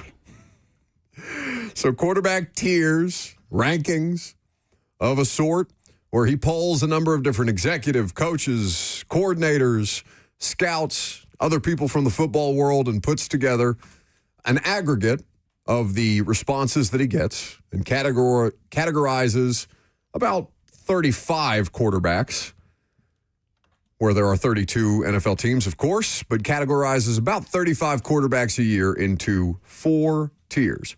Have you guys looked at the list? Yes. Okay, so you know that there are 4 quarterbacks in Tier 1. Do we take issue with any of the 4 Tier 1 quarterbacks? Mahomes, Allen, Stafford, and Burrow. Those are the only 4. We talked about it with Burrow. He has been incapable of staying healthy as of late. There are reasons for that. We know that when he's healthy, he is absolutely a Tier 1 quarterback. So if we're operating under when healthy, then yes, Joe Burrow is in there, and I have no issues. Is there anybody that was left out of Tier 1 that belongs definitively in Tier 1? Because to me, Lamar Jackson is a Tier 1 quarterback. Yeah, Lamar should be in there. Lamar is the top of Tier 2. I think that is egregious. I think that there is no evidence to suggest. What evidence is there to suggest that Joe Burrow is definitively in any way, shape, or form a better quarterback than Lamar Jackson? The point that he makes is Lamar slips to the top of Tier 2 after failing to threaten defenses as much with his legs in 2025. He's hurt. So an injury drops him out of a Tier 1 category, a 2-time NFL MVP. I mean, it's interesting. I think that's nonsense. He missed 4 games. He threw for 2,549 yards, 21 touchdowns to 7 interceptions. So, yes, the numbers went down. But Lamar is an interesting case because he's so elite, maybe the best we've ever seen with his legs and as a dual-threat quarterback. Vic at his peak, yes, but at this point, the longevity of Lamar has already surpassed Vic. Fair enough. But either way, he's in that category, elite of the elite of the elite. He's so good at it that it feels like if that drops off any, people are going to overcompensate in saying he's not as effective and he's not going to get enough credit for what he is as a passer. People have done this with Lamar his entire career as a college player, as a rookie, as a MVP the first time around. For some reason, people get it in their heads that Lamar Jackson is less than any of those 4 names that I just named, and he's definitively not. If you want to hold the injury against him, that's fine. I'm not advocating that Burrow should be in Tier 2 and that Lamar should be in Tier 1. I'm saying they're both Tier 1. Why? There is this constant need, it feels, to separate, to create some level of separation between Joe Burrow and Lamar Jackson, and I simply don't understand it. If the 3 of us, maybe I shouldn't include Robert in this conversation because I know his answer. I'm not. These things don't bother me. Anymore because anymore. Right. Well, I feel like this is just me, a self thing. I don't feel the need to defend these guys anymore because that's not my job. Like, as a fan, I used to feel like when someone said something disparaging about my quarterback or the defense or Harbaugh or anything, I felt the need to stick up for them and cape up for them. Like, no, that's not what they were doing. They were doing this. And it's just not necessary. This matters zero to Lamar or the process or how many games they win this season. I don't mind that he's in Tier 2. It does not bother me. I can see his rationale of why. I don't agree with it, but I would also have a different inkling on Joe Burrow than he does here. I'm just tired of the perpetual conversation about Burrow being clearly and obviously to some people better than Lamar Jackson. I just don't think there's any evidence to that. Lonzo says Joe has been to a Super Bowl. Lamar hasn't. That is such an arbitrary thing. If Ryan Tannehill doesn't pee down his leg against the Bengals, Joe Burrow is sacked 9 times and doesn't make the Super Bowl. And Joe hasn't been to the playoffs since then. Yeah, it's nonsense. That is the dumbest version of the argument. Well, he's been to a Super Bowl and the other one hasn't. What are your expectations for Lamar in the run game this year, Robert, with Declan Doyle calling plays? Interested to see how they split it up. It seems like through all accounts of training camp, mini camp, they're doing a lot more 3-wide. I don't know if that's out of necessity with the departure of Charlie Kolar and Isaiah Likely. But with 3 wideouts, it's a little more spread. The box gets a little less condensed, and I would assume that would lead to more opportunities for Derek or Lamar to have one-on-one or one-on-none opportunities. I'm happy for it. Derek seems pretty thrilled with the upgrades on the offensive line to both guard spots. Said yesterday, or maybe 2 days ago at the podium, it might have been last week actually. All of these days run together for me. That he likes what Declan is doing. Everyone speaking glowingly about him, as which you would hope for a first time play caller. Albeit his experience is not limited. Been with Sean Payton, Ben Johnson, good guys to have as your coaching tree, but he still has to do it. What I like about Declan Doyle though is he started the process from square one. At day one, when cameras were rolling, he went in the huddle with Lamar and said, hey, this is how I'm going to relay the play to you. This is how I want you to go into the huddle. This is how I want you to break the huddle. Guys, when Lamar's doing the play, this is what I want you to do. So he went through square 1 to square 10, all the way through it. So getting the process out of the way, getting the awkwardness out of the way, learning each other's cadences. I'm glad they started it from square one, because unlike Boston College, it's hard to not have any relics of the past. Right? It's hard not to have some of the things that made the Ravens when John was there for so long. So they've done a good job with that. Jesse Minter obviously was on John's staff. Anthony Weaver, who is the de facto defensive coordinator, he will not be calling plays, but he's still there helping out. He's a former Raven, so it makes sense. I like what they're doing, but none of it's going to matter until they play week 1 and go against the Colts in Indianapolis. Other Tier 2 quarterbacks, Herbert, Dak, Drake May, Jared Goff, Jordan Love, Brock Purdy, Caleb Williams, Jaden Daniels, Baker Mayfield, Sam Darnold. This by far and away the biggest tier. Trevor Lawrence, Jalen Hurts, before you get to the top of Tier 3. Bo Nix is the top of Tier 3. So considered a legit starter, but needs a better running game or a defense to win, and that's where we would find Cam Ward. Low volume, drop back passing offense suits him best, is what they write of Bo Nix. Aaron Rodgers is also Tier 3. C.J. Stroud, Daniel Jones. No, they don't write that of Bo Nix. I think they're writing that of Tier 3 quarterbacks. Like, that's kind of the criteria for a Tier 3 quarterback. Legit starter, but needs better run game or defense to win. Okay. And low volume drop back suits him best. Which is hilarious because Cam Ward had almost as many dropbacks as anybody in football. Doesn't mean that suits him well. Correct. That is my point. Justice for Daniel Jones here. Now, I think Daniel Jones was in an excellent situation last year, but I do think he deserves a little better than the 21st. If he's healthy, right? If he's completely healthy. Now, are you saying he should be Tier 2? I think that he should be closer to I think he should be above C.J. Stroud. Definitely, if they are ranking them. Yeah. I think that is. I'd put him above Stroud. Nonsense. I think there's more of a body of work of Daniel Jones than there is Bo Nix. Yeah, and C.J. Stroud. Right? So I think that if you wanted to put, and again, I understand why he is being put where he is, because he's coming off an Achilles injury and we have no earthly idea what he will look like this year under center. I think Aaron Rodgers is also an interesting figure here. How about, this is splitting hairs at this point, but Bryce Young being one spot ahead of Kyler Murray. Who are you more optimistic about their career moving forward? Yeah. Because I'm not saying that I agree with it necessarily. I think Kyler, if you gave me a 1-year sample size, I would take Kyler this year over Bryce Young. I probably feel better about Bryce Young moving forward than I do Kyler. Unless Kevin O'Connell turns him into, the next.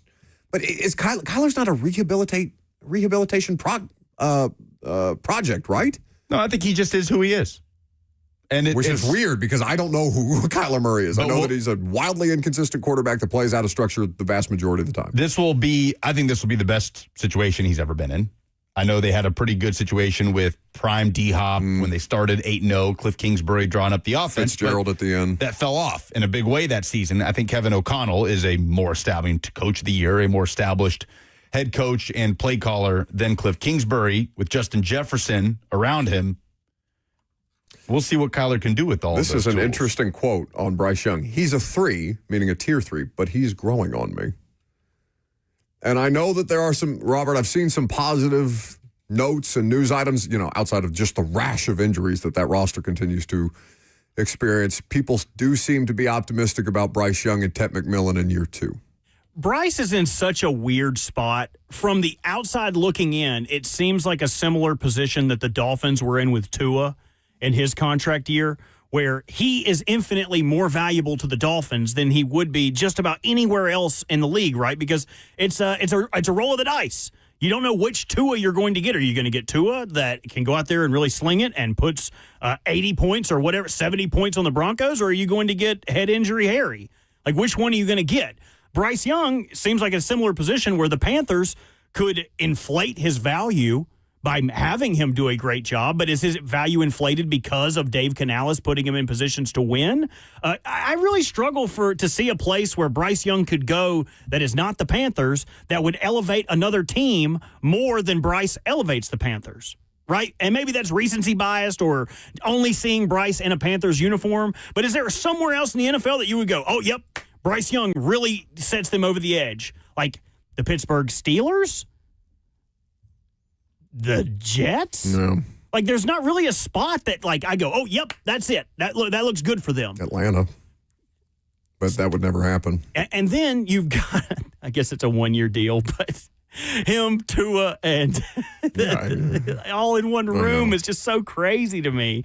I think his value goes as the Panthers go. If they have a poor year, they can probably get Bryce for a deal. If the Panthers go to the playoffs, then Bryce is probably thought of as a better quarterback than he might be in actuality. If he ends up making Sam Darnold money as opposed to top of market money, right? That's the difference between 33 and like 55 right now. Yeah. I think right? Like the Bucs won a mid-tier quarterback contract. Like maybe that's a guy that works out for them. Xavier Legette, by the way, we mentioned was carted off yesterday. He was evaluated for a concussion after he was carted off, and he cleared the protocol. Okay. Doesn't sound like it's going to be anything serious, which is good for them after losing rookie Chris Brazzell for the year already. So 22 is Bryce Young, then Murray at 23. Jackson Dart is the 24th ranked quarterback here as a tier 3 player. The quote that headlines the Jackson Dart blurb is more athleticism and playmaking ability and splash plays than actual consistency, which we would agree with, right? If you were looking for highlight reel plays, Dart probably produced more of them than the other two on a regular basis, whether it's, a run because he's just bulldozing his way through people. He's got, obviously, arm talent. And there were highlight reel plays that Jackson Dart made. Maybe you could say, well, if you want to go back through and count Cam Ward's wow plays versus Jackson Dart's, you could do that as well. Jackson Dart does have more of them because Jackson Dart makes more plays with his legs than Cam. Yeah, and had some better options at least early before the Neighbors injury. Neighbors got injured like week 3. I mean, but yeah, it's Malik Neighbors is a far and away better option for however long you have him than anybody that Cam Ward was playing football with last year. That's 100% so. Dart evaluated for a concussion 4 times in his first 9 starts and once in the preseason. So basically, can he protect himself? Can he adjust? Dart and Cam are both stubborn, but they're different kinds of stubborn, right? With Cam, it's trying to get him to utilize his legs more. With Dart, it's trying to make sure that he protects himself more. Yeah, with Cam, it's like a stubbornness based in confidence in himself, whereas with Dart, it's stubbornness based in... This is how I play. Yeah, just... But I think they're both competitiveness, I guess. They're both the same kind of thing, right? Dart's stubbornness will get him in trouble more from a health perspective, I would say. No, for sure. So- he is putting himself at risk more than Cam is. Cam is at risk because of the way that he tries to extend plays, and he's not as fast as these defenders. But Cam's stubbornness may lead to more turnovers. Dart's stubbornness may lead to his season being over in week 6. Right. So Right, for sure. So, on Cam Ward, who is the 25th ranked quarterback here, guys below him, Tyler Shuck and Tua, a tie at 26th, then Cousins, followed by the top of Tier 4, which is where you start to get into the Malik Willis's, Geno Smiths of the world. Watson is also in the Tier 4. So here is what they write of Cam Ward and Mike Sando's quarterback tiers on The Athletic. Ward, like Dart and other players with limited resumes, commanded a large number of Tier 4 votes simply because relatively little is known about him. Those, quote, not enough information votes frequently suppress where young quarterbacks rank in their tiers debuts. Quote, he is a young gunslinger, extremely confident, said a defensive coach whose team faced Ward. I think they've got to tighten up how he plays the game because he is really like a playground quarterback. I don't know how much he is doing it by the book or how it is designed to do, but he is going to make plays. Voters gave Ward some grace for being in a difficult situation. That was especially true with executives who were higher on Ward than coaches. Only May had a more extreme split in this direction. That's interesting. Ward got all 4 of his Tier 2 votes from executives, not coaches. So there are 4 total Tier 2 votes for Cam Ward. Sando is saying none of them were from coaches. You know you messed up, right? I know I said it. It's getting cut. This is why I won't even say the word. You think he was trying to be punny in saying that, or? I doubt it. I doubt it, too. I know. I like a speed bump. As soon as you looked at it. Like a speed bump. I hit it. I was like, oh, God. There go my shocks. Who put that there? So, a defensive coach placing Ward in Tier 3 suggested new coordinator Brian Dable should design more plays on the perimeter, more play action, and a mix of quarterback runs and bootlegs. But again, I go back to the thing that Solak was saying about him, where Solak was extreme in saying, oh, he's clearly not being coached to run, where at every turn, they seem to almost, Bo Hardegree seemed to almost be begging him to run.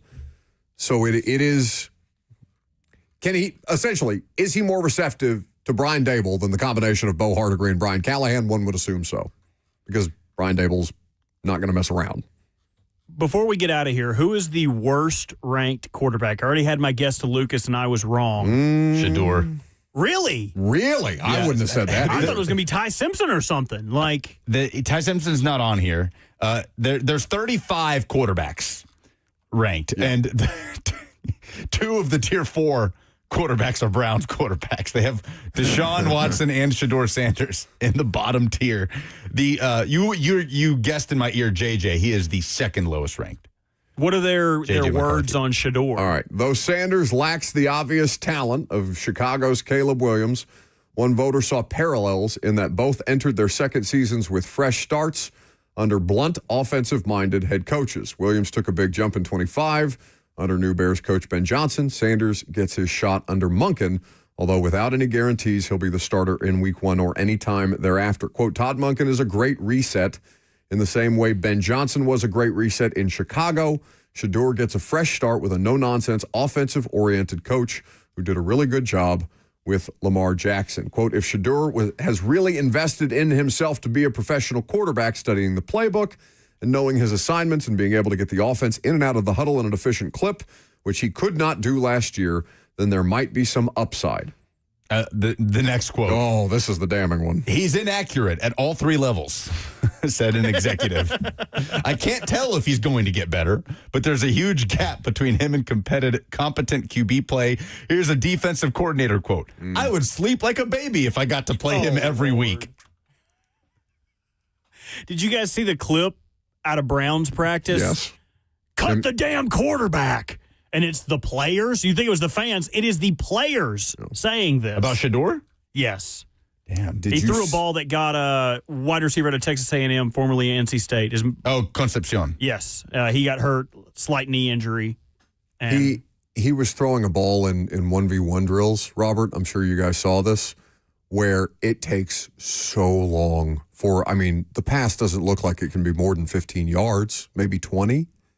but it takes so long for the pass to get there because he has such a lack of zip on his arm, such little velocity that the linebacker just kind of jogs up and smacks it down and just kind of goes about his day. Like it's like the opposite of Cam Ward, who's throwing like bullets whizzing past Wan'Dale Robinson. It's one of the most like, oh my God, how is he going to do this? He does not have the requisite tools.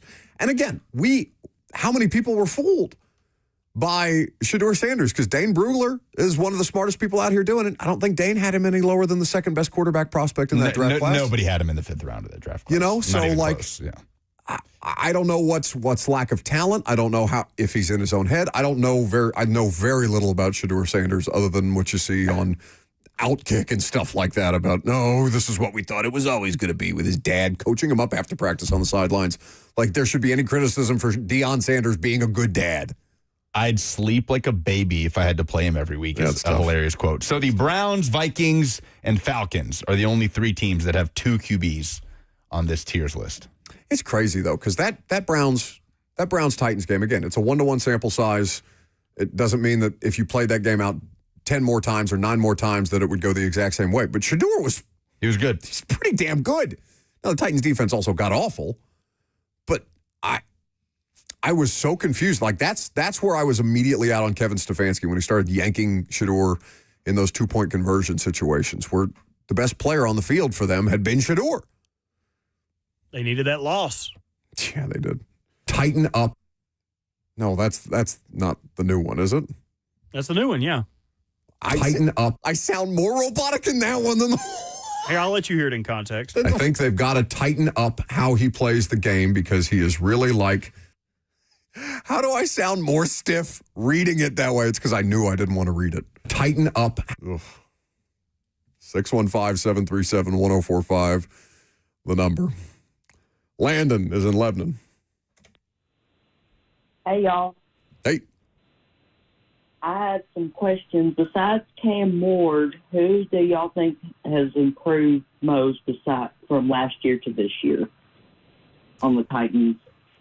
Yeah, we can talk about that coming up next.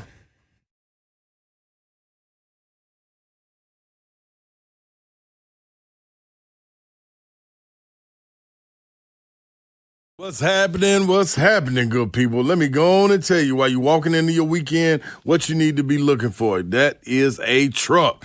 Yeah, Mid-10 Ford, they got you covered. They're going to take care of you. All you got to do is slide in there and let them know, hey, man, Big Slay told me. And they will look out for you. Go in there and holler at my guys, Trey, Matt. They're going to be right there to help you walk through the process of going to get your truck. And guess what? It's nothing that's going to be pressure, no high pressure, just low pressure approach, no gimmicks, no pushy sales tactics. That's not what they're about. They're about getting the job done and getting you comfortable and understanding exactly what you're getting into. It's a one-stop shop. If you need service, Mid-10 Ford, they got you covered. They are the ones you need to be looking for. When it comes to the right vehicle, they got you covered. Even a body shop, service, financing, sales, they got it, all of that. All you got to do is go to 1319 Foster Avenue. Visit mid10fordtrucks.com. A day at the spa, the perfect gift for birthdays, anniversaries, or any occasion. Lavish and luxurious, yet affordable. A grand gesture, yet simple for you. The gift card from A Moment's Peace. Give her the gift she won't buy herself. An escape, a bit of luxury. Something special that shows more than just words. A gift from A Moment's Peace Salon and Day Spa in Cool Springs across I-65 from Galleria Mall. Call 615-224-0770 or go online at amomentspeace.com anytime.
I think we need to open up the stock floor, the trading floor. Let's do the first edition of Titans Stock Up, Stock Down, with the first week and a half of training camp now officially in the books. So I think we go around the room with one stock up candidate per, and then we go stock down as a result. High-level sports talk radio type of stuff, as training camp is on at least a brief hiatus until tomorrow. Pat Coogan is going to be on the radio show for those of you interested in the offensive line competition. So he will bring some national championship analysis to the radio show tomorrow from training camp. We've had a lot of fun with Cedric Gray, with Carnell Tate, with Wan'Dale Robinson. Who else is? Oh, we still haven't played that Kevin Winston interview. You want to do that tomorrow, maybe? Tomorrow, Friday? That's cool. You don't care. You're going to the beach after this. What do you care? I wish we'd do it today. Less work for me. Duck Falling says, I miss High Key Low Key. I miss Harden, too. Just for a pure entertainment value. But you'll see him twice a year because he plays for the Colts now. Bet they're not playing that game with him up in Indy. No, ever since they yanked Dakic's problematic ass off the air, I have no idea what the Indianapolis sports talk radio scene looks like anymore.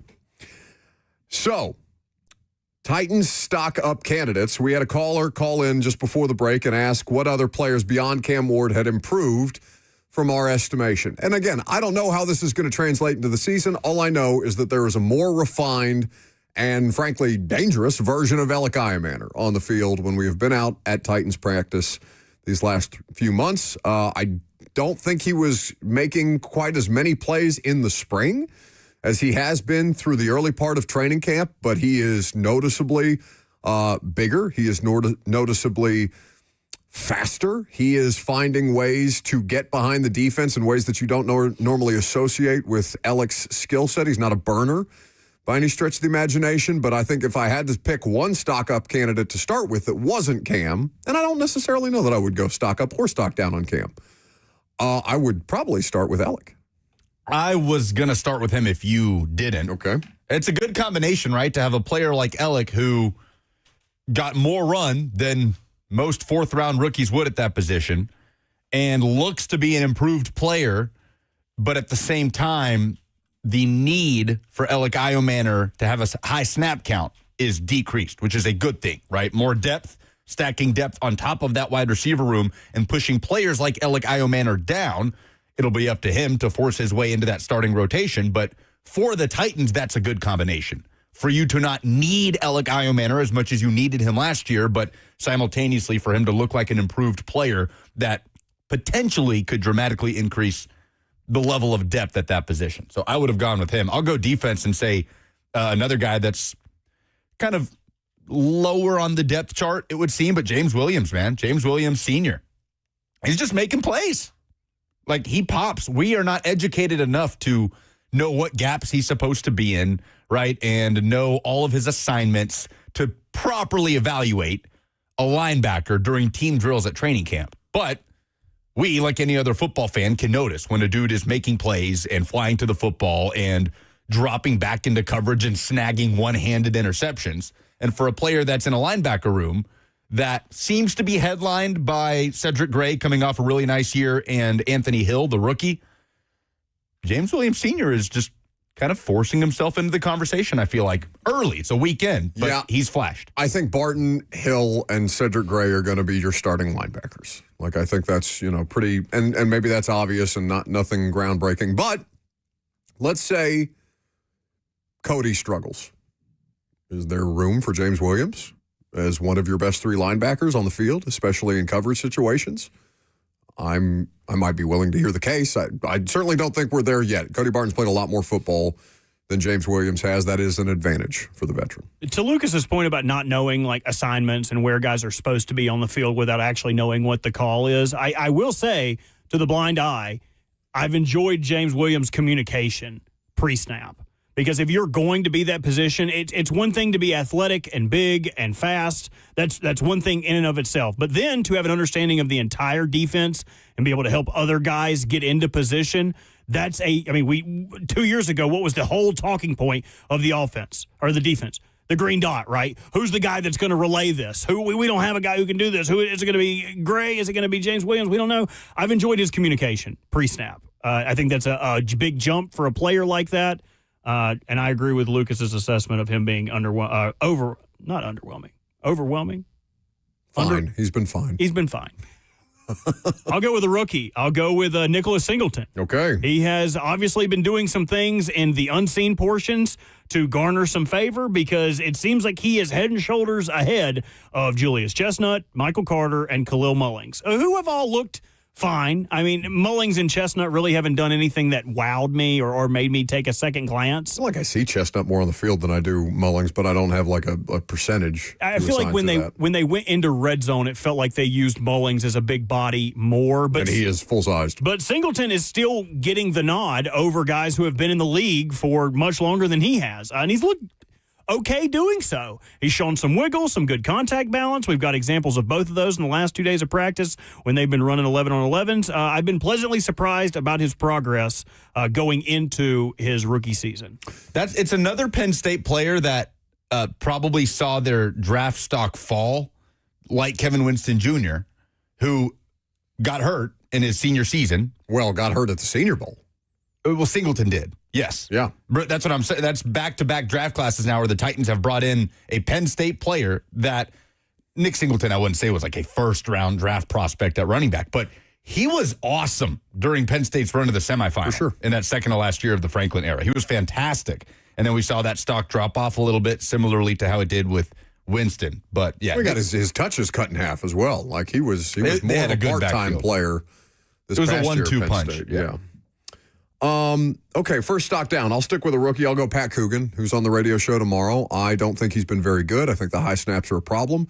I think he's already kind of fighting against it because he's undersized. You saw that in the national championship game where he's playing against NFL caliber defensive linemen and getting manhandled in certain situations. I think he's easy to move off his spot.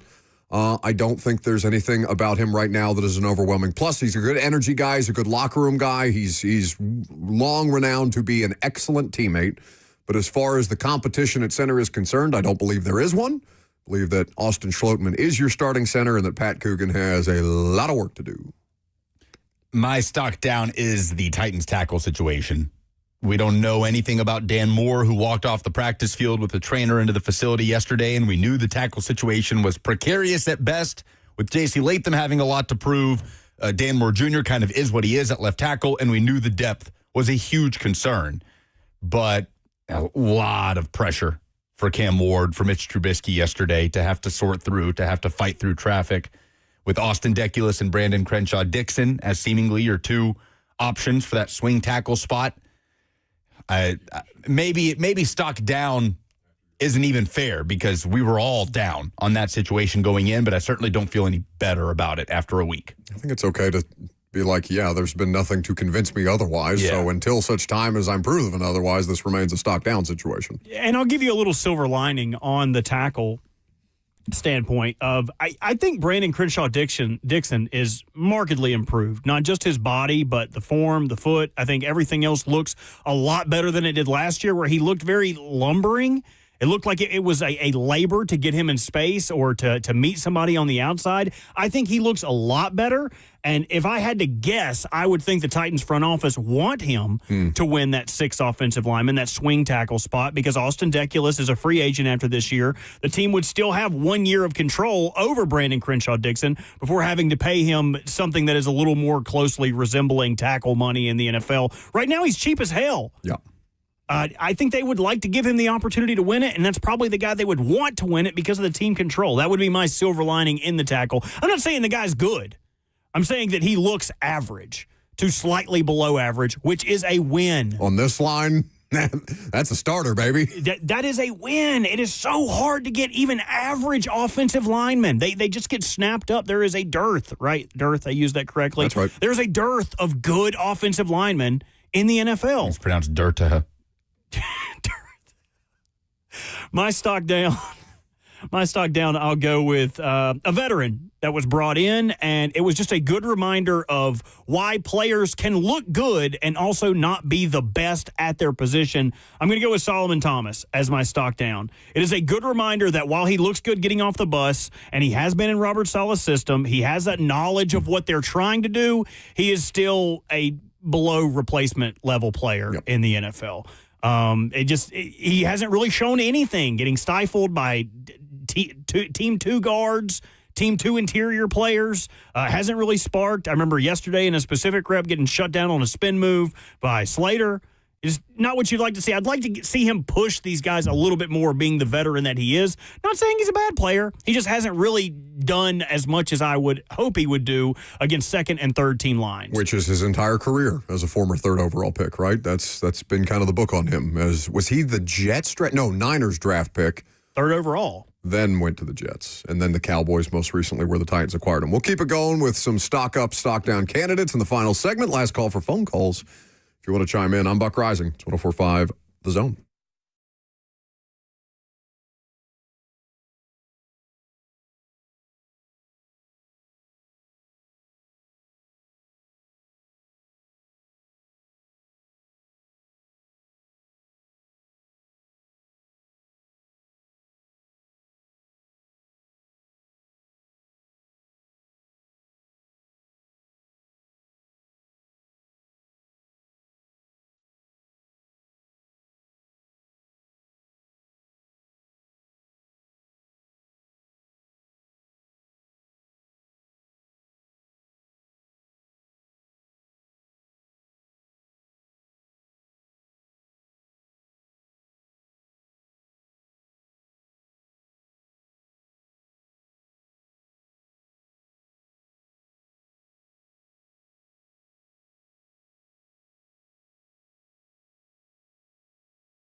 No, you don't get to act like it's the end of everybody's week when it's the end of your week.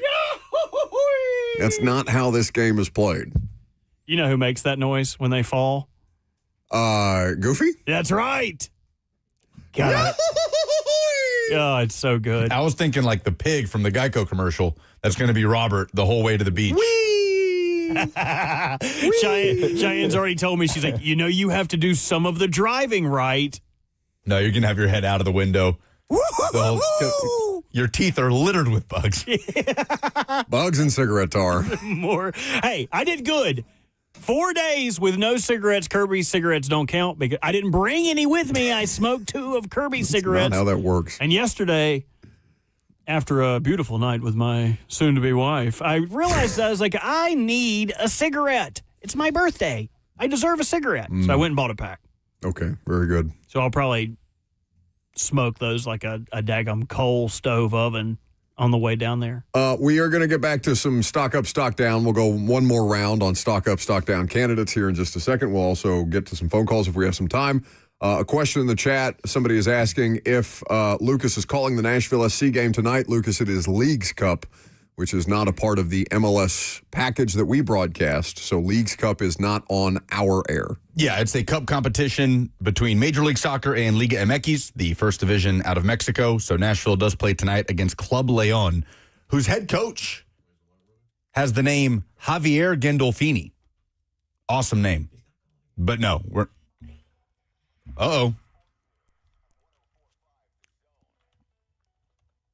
Jordan Schultz reporting that the Commanders and 2-time All-Pro wide receiver Stephon Diggs have been in deep discussion, and there's mutual interest in doing a deal. Expectation around the league is Diggs ends up in Washington soon. Anybody but Brandon Ayuk. Yeah. Anybody but that guy. Has anybody messed their money up more in recent memory than that guy? Yeah, weird approach from Ayuk this offseason. No, because AB had already made all of his money for the most part, right? I mean, you can talk about his cocaine-eyed video that he did on Ryan Clark the other day. You see that?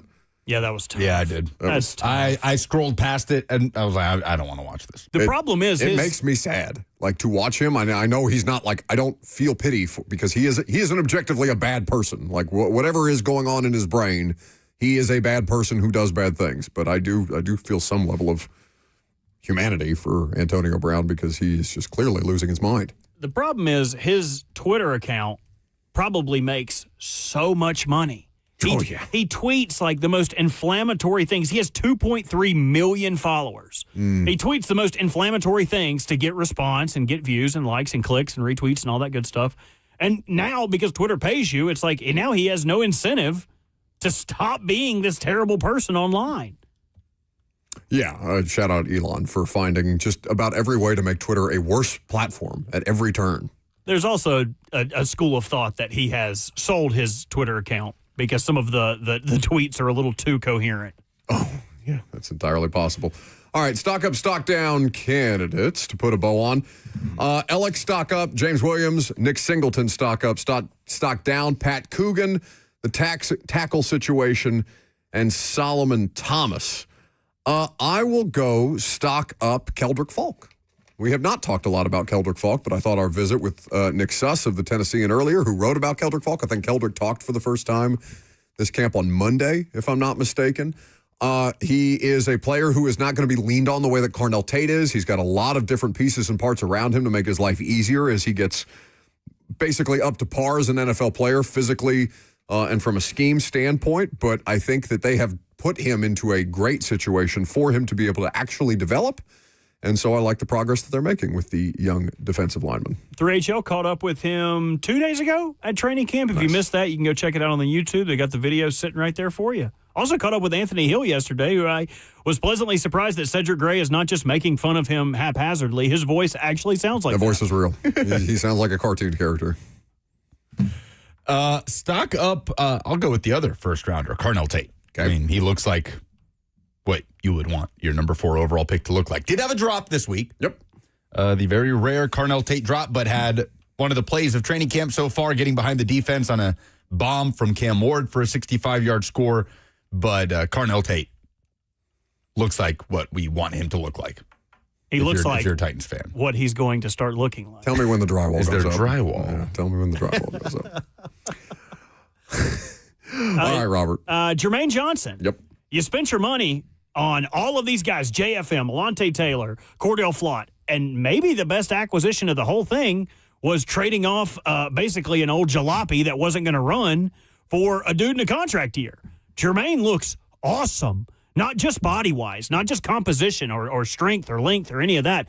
Just on the field, he looks like he has the feeling of being untouchable, where he puts Dan Moore on skates. Like, oh, maybe it's an inside rush package where he has to squeak by, get small on Skoronski. Everything he's done, he has looked the part of an NFL outside linebacker that you probably can't say the Titans have had since early Harold Landry.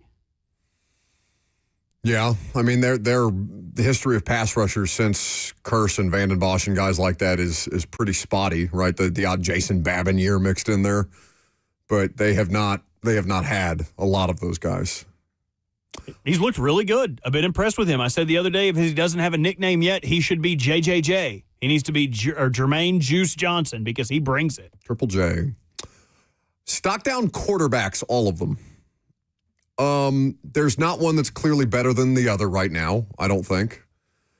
Mitch Trubisky has not been good. Cam Ward has had good moments and has had, I think, more good moments than bad. I don't think there's that big of a separation between the three of them, and that's okay at training camp. I'm not saying that this is a bad thing. I'm not saying Cam's a bust. I'm not saying anything like that.